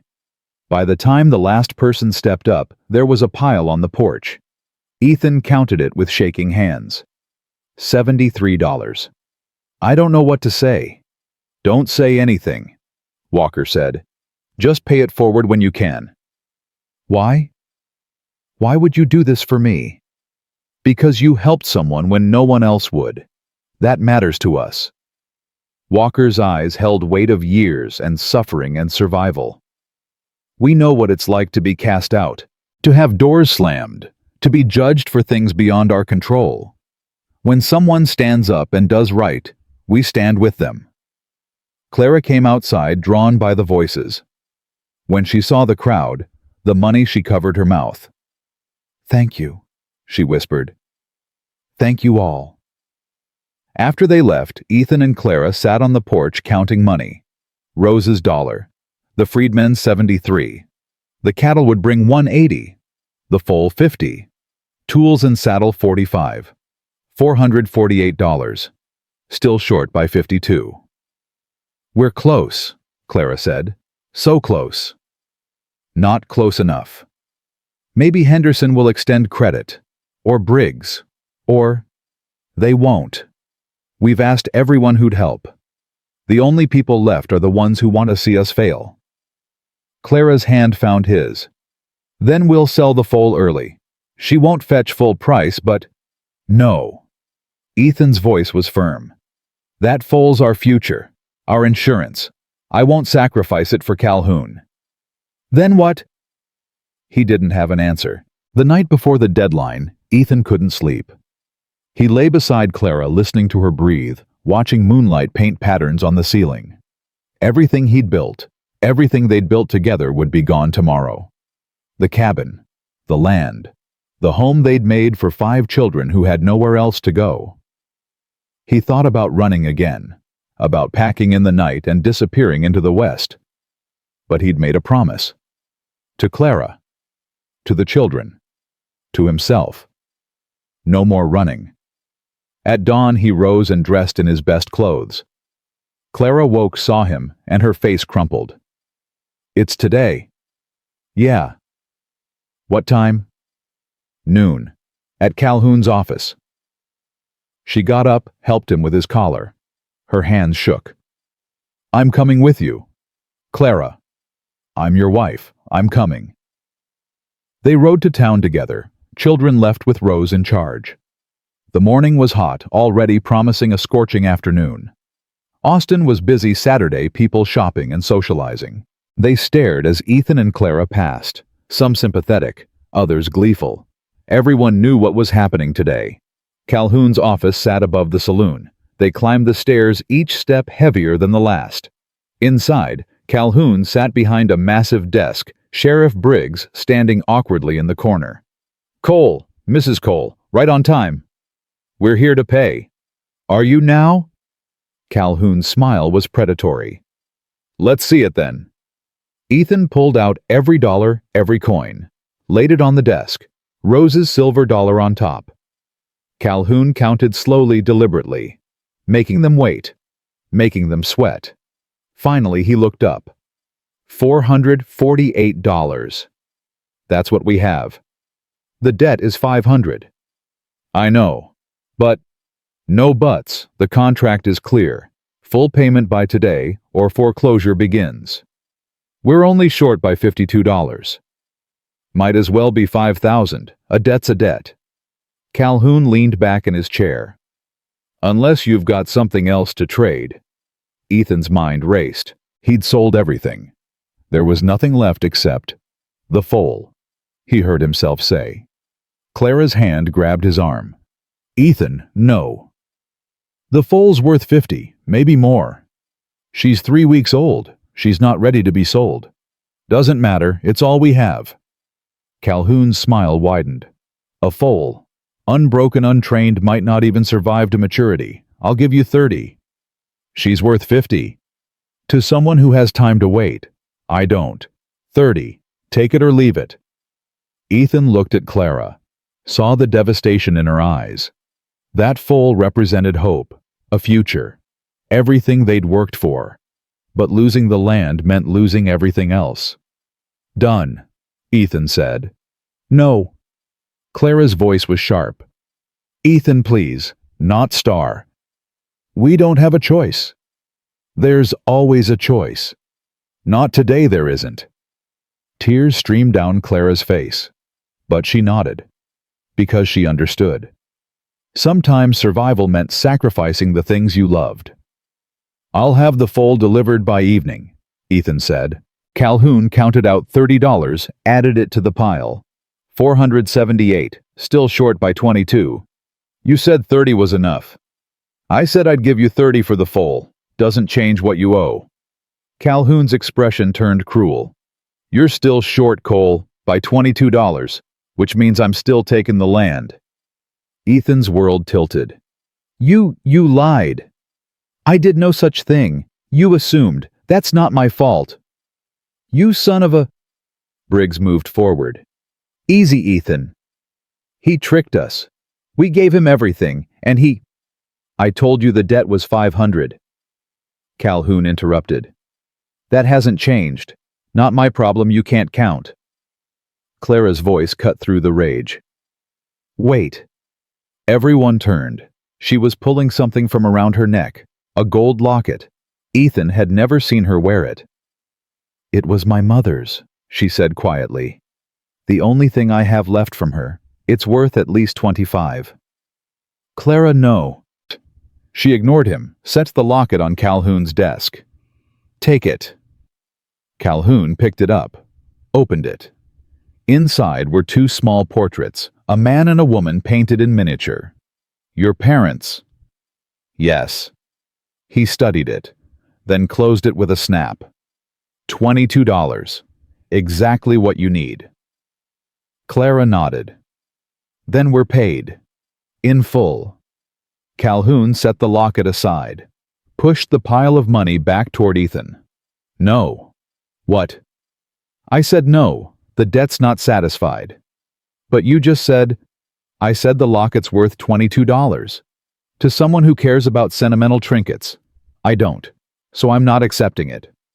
The room went silent. You can't do that, Clara whispered. I can do whatever I want. It's my debt. My terms. You never intended to let us pay. Ethan's voice was dead. This was always going to end with you taking the land. Smart man, finally catching on. Why do you hate me this much? Calhoun stood, walked to the window. Your wife. Your first wife. Emily. What about her? I asked her to marry me, before you came to town, before you swept in with your hero act and your charm. I asked her and she said no, said she didn't love me, could never love me. Understanding crashed over Ethan. This is about Emily. This is about a woman choosing a broke rancher over a successful businessman. About watching her waste herself on you. About... Calhoun's voice broke. About her dying before I could change her mind. So you're punishing me. Punishing Clara and those children. I'm taking what should have been mine from the start. Emily's gone. But destroying you, that's something. Ethan lunged. Briggs caught him. They struggled. Clara screamed. The door burst open. Henderson stood there, out of breath, holding papers. Stop. Everyone stop. They froze. Jeb? Ethan managed. I've been going through old records, looking for anything that might help, and I found this. He held up a deed. Emily's property, from before you were married. Emily didn't have property. She did. Small plot, 5 acres on the north end of town. Her father left it to her. It's been sitting empty for years. What does that matter? Because when she died, it passed to you as her husband, and it's worth... Henderson checked his notes. $500, maybe more. The room went silent. So you're saying... Clara started. I'm saying Ethan owns land worth $500. Which means he can take a loan against it. Which means... Henderson smiled. Which means he can pay Calhoun in full. Calhoun's face went purple. That's not, you can't. I can. The deed's legal. Filed and registered. Ethan's been the owner for 2 years and didn't know it. Henderson set the papers on the desk. I'm prepared to loan him $500 against that property. Right now. Ethan stared at the deed.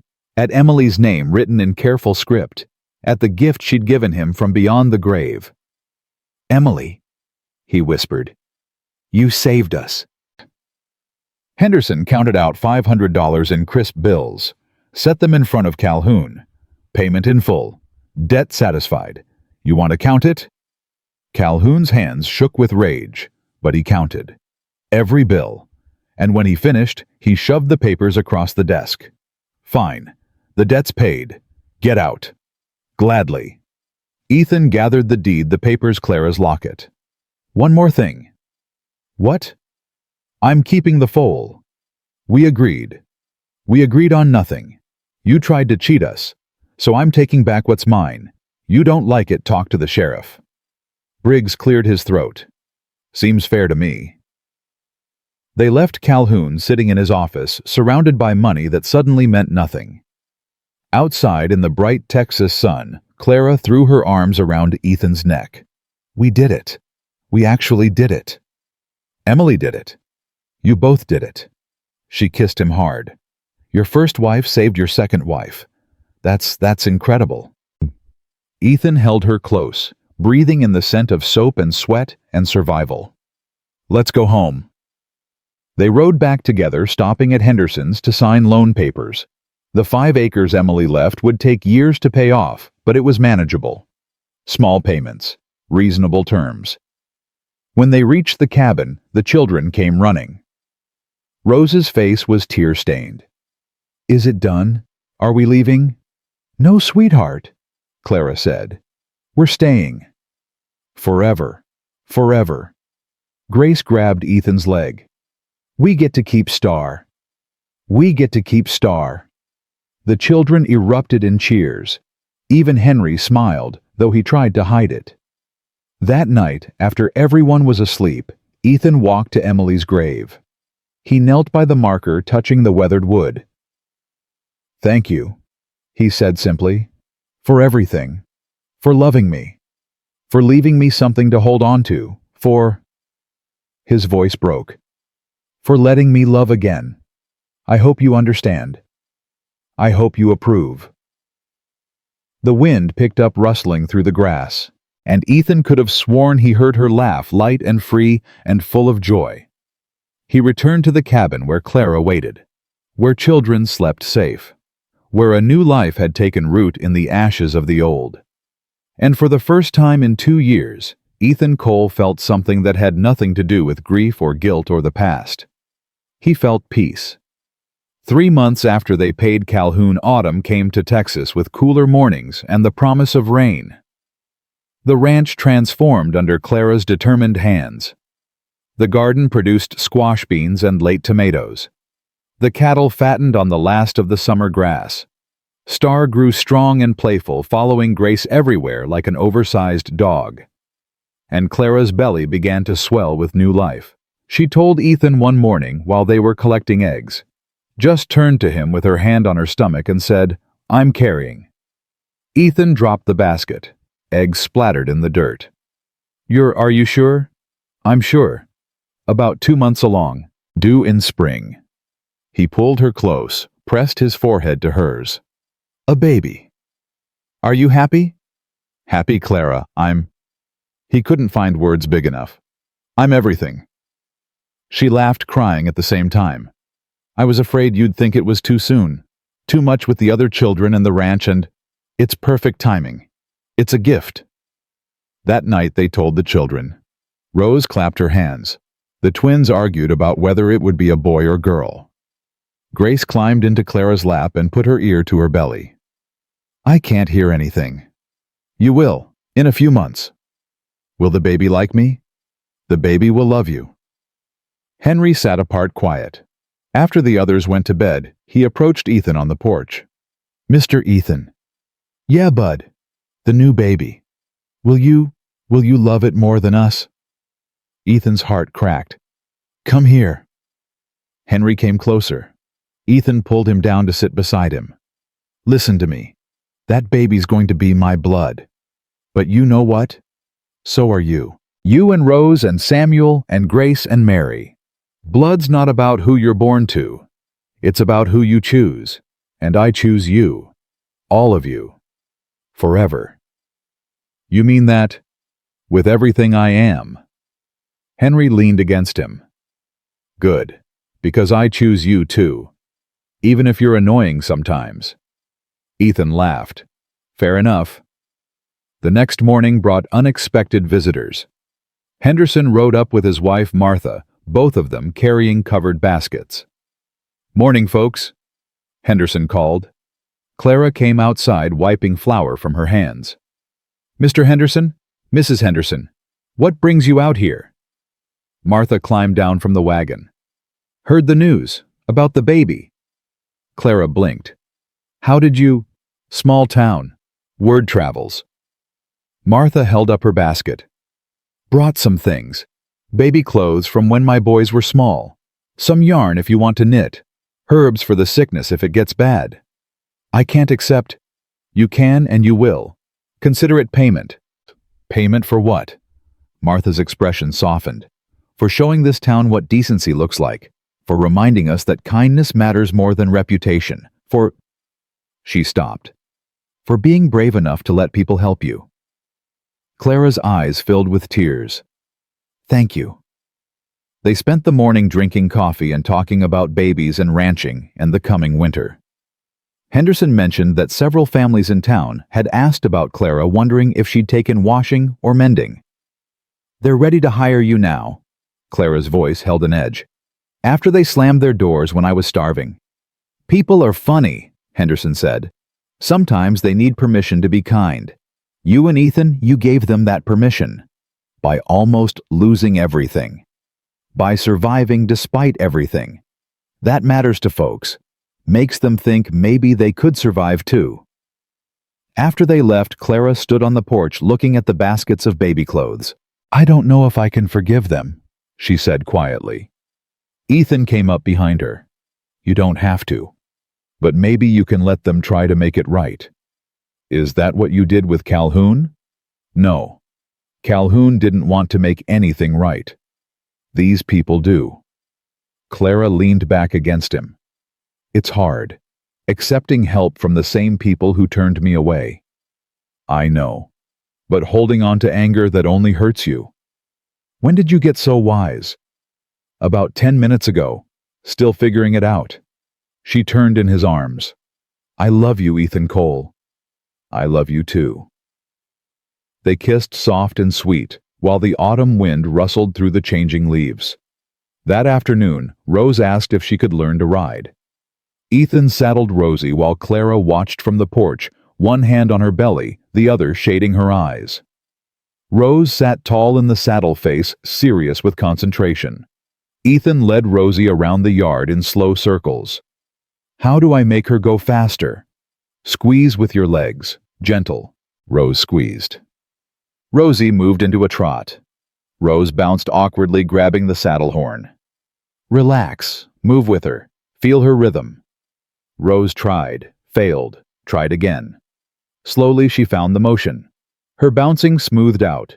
She started to smile. "I'm doing it." "You're doing great." The twins wanted turns, then grace. Even Henry, though he pretended he didn't care. By evening, all 4 children were riding, laughing, their faces flushed with accomplishment and joy. Clara stood beside Ethan watching. "They're happy." "Yeah. When I knocked on your door that night, I never imagined this. Never thought we'd—" She stopped. "Never thought we'd have a life. We almost didn't. But we do. And Ethan, I know I don't say it enough, but thank you. For opening that door. For letting us stay. For choosing us. You don't have to thank me. I do. Because not everyone would have done what you did." Ethan watched the children ride. "My pa told me something once. Said the measure of the man isn't how much he has. It's what he does with what he's given. I didn't have much. But I had a door, and you knocked. Everything else, that's just us figuring it out together." Clara kissed his cheek. "Your pa raised you right." He tried. That night after supper, Rose asked Ethan to teach her letters. They sat at the table with Emily's old Bible Rose, sounding out words, while Ethan corrected her gently. "Blessed are the meek, for they shall inherit the earth." Inherit. Keep going. "Blessed are the merciful, for they shall—" Rose stopped. "Mr. Ethan, what does merciful mean?" Means showing kindness to people who don't deserve it. Like you did with us. Ethan's throat tightened. Like your mama did with me. I was drowning when you knocked. She threw me a rope. Rose thought about that. Then we saved each other. Yeah, I guess we did. 2 weeks later, trouble came again. Not from Calhoun this time, but from nature. The rain started at dawn and didn't stop. Not the gentle autumn rain Texas needed, but a deluge. Water pounded the roof, turned the yard to mud, swelled the creek to a raging torrent. By afternoon, water was seeping under the cabin door. We need to move everything to high ground, Ethan said. They worked frantically. Ethan and Henry carried supplies to the barn. Clara and Rose stuffed rags under doors. The twins helped Grace and Mary to the loft where it was dry. The creek kept rising. The cattle, Clara said suddenly. They're in the low pasture. Ethan looked out at the sheeting rain.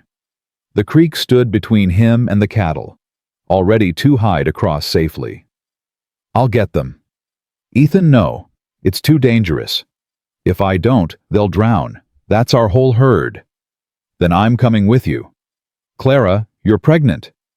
And you're going to risk your life for 12 cows, not without me. They argued. Clara won. They rode out together into the storm, leaving Rose in charge. The rain was so heavy they could barely see. Lightning cracked overhead. Thunder shook the ground. The creek was worse than Ethan feared. Brown water churned 3 feet high, carrying branches and debris. No way to cross on horseback. We'll have to wade, he shouted over the storm. Are you insane? You have a better idea? Clara didn't. They dismounted, tied the horses to a tree. Ethan went first, Clara gripping his hand. The current hit like a fist, cold and vicious and determined to sweep them away. Ethan's foot slipped on a rock. He went down. Water closed over his head. Panic flared. He couldn't breathe, couldn't see, couldn't find the surface. Then Clara had him, pulling him up, her grip iron strong despite her size. They made it across, gasping and shaking. The cattle huddled in the far corner of the pasture, water already lapping at their hooves. Drive them toward the barn, Ethan yelled. They worked together, shouting and waving, pushing the reluctant cattle toward higher ground. The animals were terrified, eyes rolling white. One cow bolted toward the creek. Ethan chased it down, grabbed its lead rope, dragged it back. Slowly, painfully, they got the herd moving. They were halfway back when Clara cried out. Ethan spun. She was bent over, clutching her stomach. Clara. I'm fine. Just a cramp. We need to get you home. The cattle. I don't care about the damn cattle. But Clara was already moving again, driving the herd forward. Ethan had no choice but to follow. They got the cattle into the barn just as full dark fell. Both of them were soaked, exhausted, covered in mud.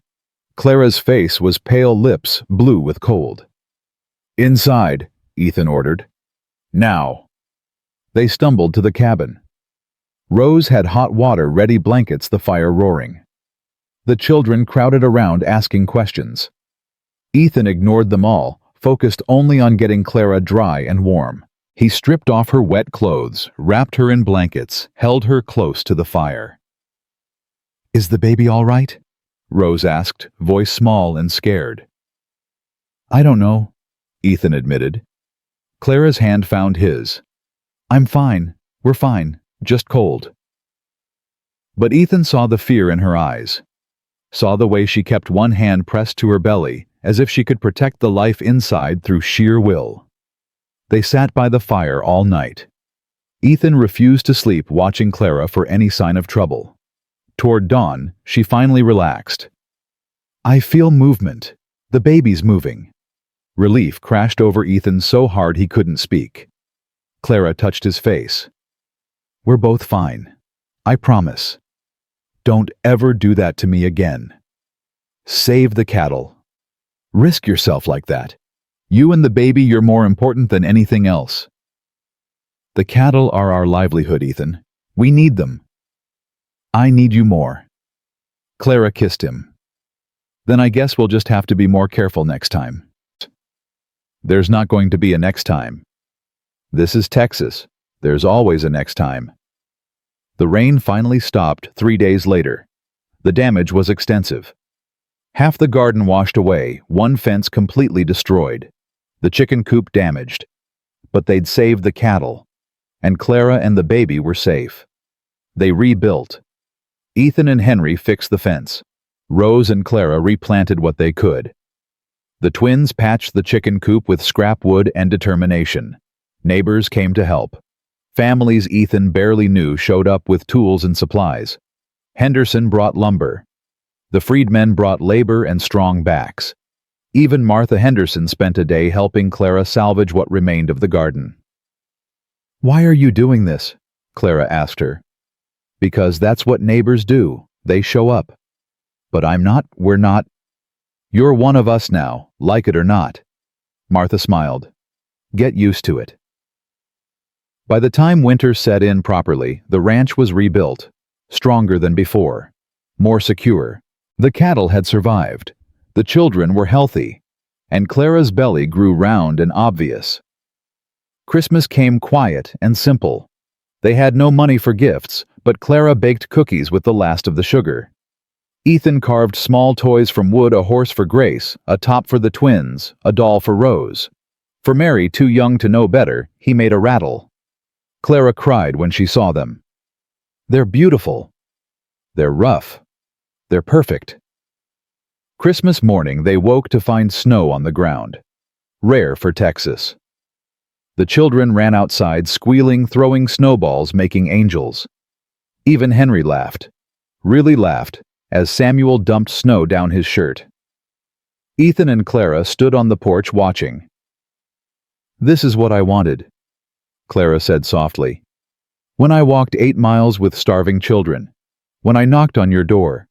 This. Family. Safety. Joy. You got more than you bargained for. I got exactly what I needed." She leaned against him. "I got you."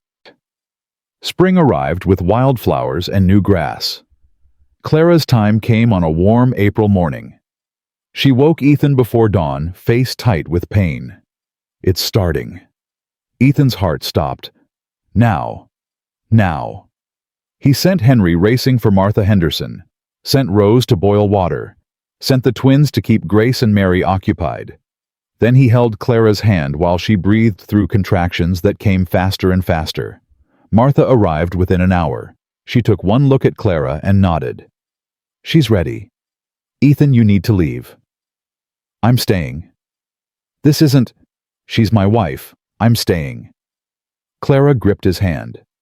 "Stay." So he did. Held her hand, wiped her forehead, whispered encouragement while she screamed and pushed and fought to bring their child into the world. It took hours. Terrible, endless hours where Ethan was certain he'd lose her. Certain this was God's punishment for daring to be happy again. Then Martha said, "One more push. Come on, Clara. One more." Clara pushed, screamed, and suddenly there was a new sound in the cabin, a baby crying. "It's a boy," Martha announced, healthy and loud. She cleaned him quickly, wrapped him in a blanket, placed him in Clara's arms. Ethan looked at his son, red-faced, squalling, absolutely perfect. "Hello, little man," Clara whispered. "We've been waiting for you." The baby quieted at her voice, opened dark eyes that stared up at his mother with intense focus. "What should we name him?" Clara asked. Ethan thought of his father, of Emily's father, of all the people who'd brought them to this moment. "Thomas," he said, "for my son who died, and James for yours who lived. Thomas James Cole." Clara looked up at him, tears streaming. Perfect. The children crowded in to meet their new brother. Grace wanted to hold him immediately.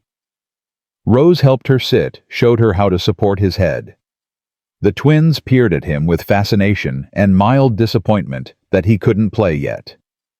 Henry stood back, arms crossed, trying to look tough. "You want to hold him?" Ethan asked. I guess. Ethan placed Thomas in Henry's arms. The boy's expression transformed from studied indifference to wonder. He's so small. You were this small once? Was I this loud? Louder? Henry smiled. He's okay, I guess, for a baby. That night, after everyone was asleep, Ethan sat on the porch holding his son. The boy had finally quieted, exhausted from the effort of being born. He fit perfectly in Ethan's arms. Your brother would have liked you, Ethan said softly. He was kind, brave. He loved stories and horses and making your mama laugh. He paused. I loved him more than anything. And when he died, I thought I'd never love anyone again. Thomas stirred, making small sounds. But then your mama knocked on my door, and your brothers and sisters came into my life. And I learned something. Ethan's voice caught. I learned that the heart doesn't run out of room. It just grows bigger, big enough for everyone you love, even the ones you've lost. Behind him, the cabin door opened. Clara stood there wrapped in a shawl. Can't sleep. Wanted to check on you both. She sat beside him, leaned her head on his shoulder. Together they watched the stars wheel overhead, their son sleeping peacefully between them. Are you happy? Clara asked. More than I ever thought possible. Even with 7 mouths to feed and debts to pay, and a ranch that fights us every step. Especially because of that. This, he gestured at the cabin, the land, their sleeping son. This is what matters, not money, not comfort. This, family, love, a reason to wake up fighting. Clara took his hand. I love you, Ethan Cole. I love you too. They sat in comfortable silence. Eventually, Clara dozed off, head on his shoulder. Ethan stayed awake, memorizing this moment. His wife, his son, his life. Morning came soft and golden. The children woke one by one, tiptoeing to see their baby brother. Rose held him while Clara made breakfast. The twins argued about who got to play with him first. Grace sang to him off-key but enthusiastic. After breakfast, Ethan walked to Emily's grave. He knelt by the marker, fresh flowers in his hand.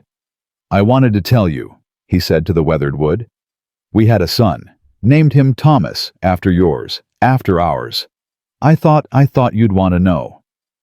The wind picked up, carrying the scent of wildflowers and new grass. Clara's wonderful. The children are thriving. Rose is reading at a 6th grade level. Henry finally trusts me. Samuel can rope a calf. Grace talks non-stop. And Mary. He smiled. Mary started walking last week. He placed the flowers at the base of the marker. I'll always love you, Emily. Always. But I'm not haunted anymore. I'm not living in the past. I'm building something new. Something that honors what we had while making room for what I have now. He touched the marker gently. Thank you. For everything. For loving me. For leaving me that land. For... His voice broke. For letting me go. When he returned to the cabin, Clara was on the porch nursing Thomas. She looked up and smiled. You okay? Yeah, I'm good. Did you tell her? I did. And I think she approves. Clara patted the space beside her. Ethan sat. She leaned against him, Thomas nursing contentedly. What happens now? She asked. What do you mean? I mean, we've survived. We beat Calhoun. We saved the ranch. We have a baby. What comes next? Ethan thought about it. We live. We work. We raise these kids. We grow old together. That's it. That's everything. Clara smiled. Yeah. I guess it is. 6 months later, on a warm October evening, the whole family gathered on the porch. Rose read aloud from a new book Henderson had given her. The twins played with Thomas, making him giggle. Grace and Mary chased fireflies in the yard. Ethan and Clara sat in the rocking chairs watching their children play. Clara's hand rested on Ethan's arm. His covered hers. I've been thinking, Clara said, about That night I knocked on your door. I was so scared, so desperate. I genuinely thought I was going to die, that my children were going to die. But you didn't. No, because a broken man with nothing left to lose decided to open his door. She looked at him. You saved us, Ethan, in every way a person can be saved. You saved me first. Then we saved each other. Yeah, we did. Henry came over Thomas in his arms. Mr. Ethan Thomas spit up on me. That's what babies do. It's gross. You did the same thing when you were his age. I did not. Clara laughed. You absolutely did. On my best dress. The children argued good-naturedly. Thomas gurgled. Grace caught a firefly and showed it to Mary, who clapped. Rose closed her book and joined the game. Ethan watched his family chosen and blood broken and healed, scarred and surviving, and felt something settle deep in his chest. This was it. This was what he'd been fighting for. Not the land, not the cattle, not even survival. This. Family. Love. Home. The knock that came before dawn 2 years ago had changed everything. Clara's desperate plea. His automatic response. Two people who had lost everything finding each other in the darkness. And from that moment, from that single choice, to open a door instead of ending his life, everything had grown. Marriage and children, and struggle and triumph. Poverty and wealth measured not in dollars, but in laughter and love, and the simple grace of waking up with purpose. Some people spend their whole lives searching for meaning. Ethan had found it in the most unexpected place. In a starving widow with 4 children. In the decision to help when helping seemed impossible.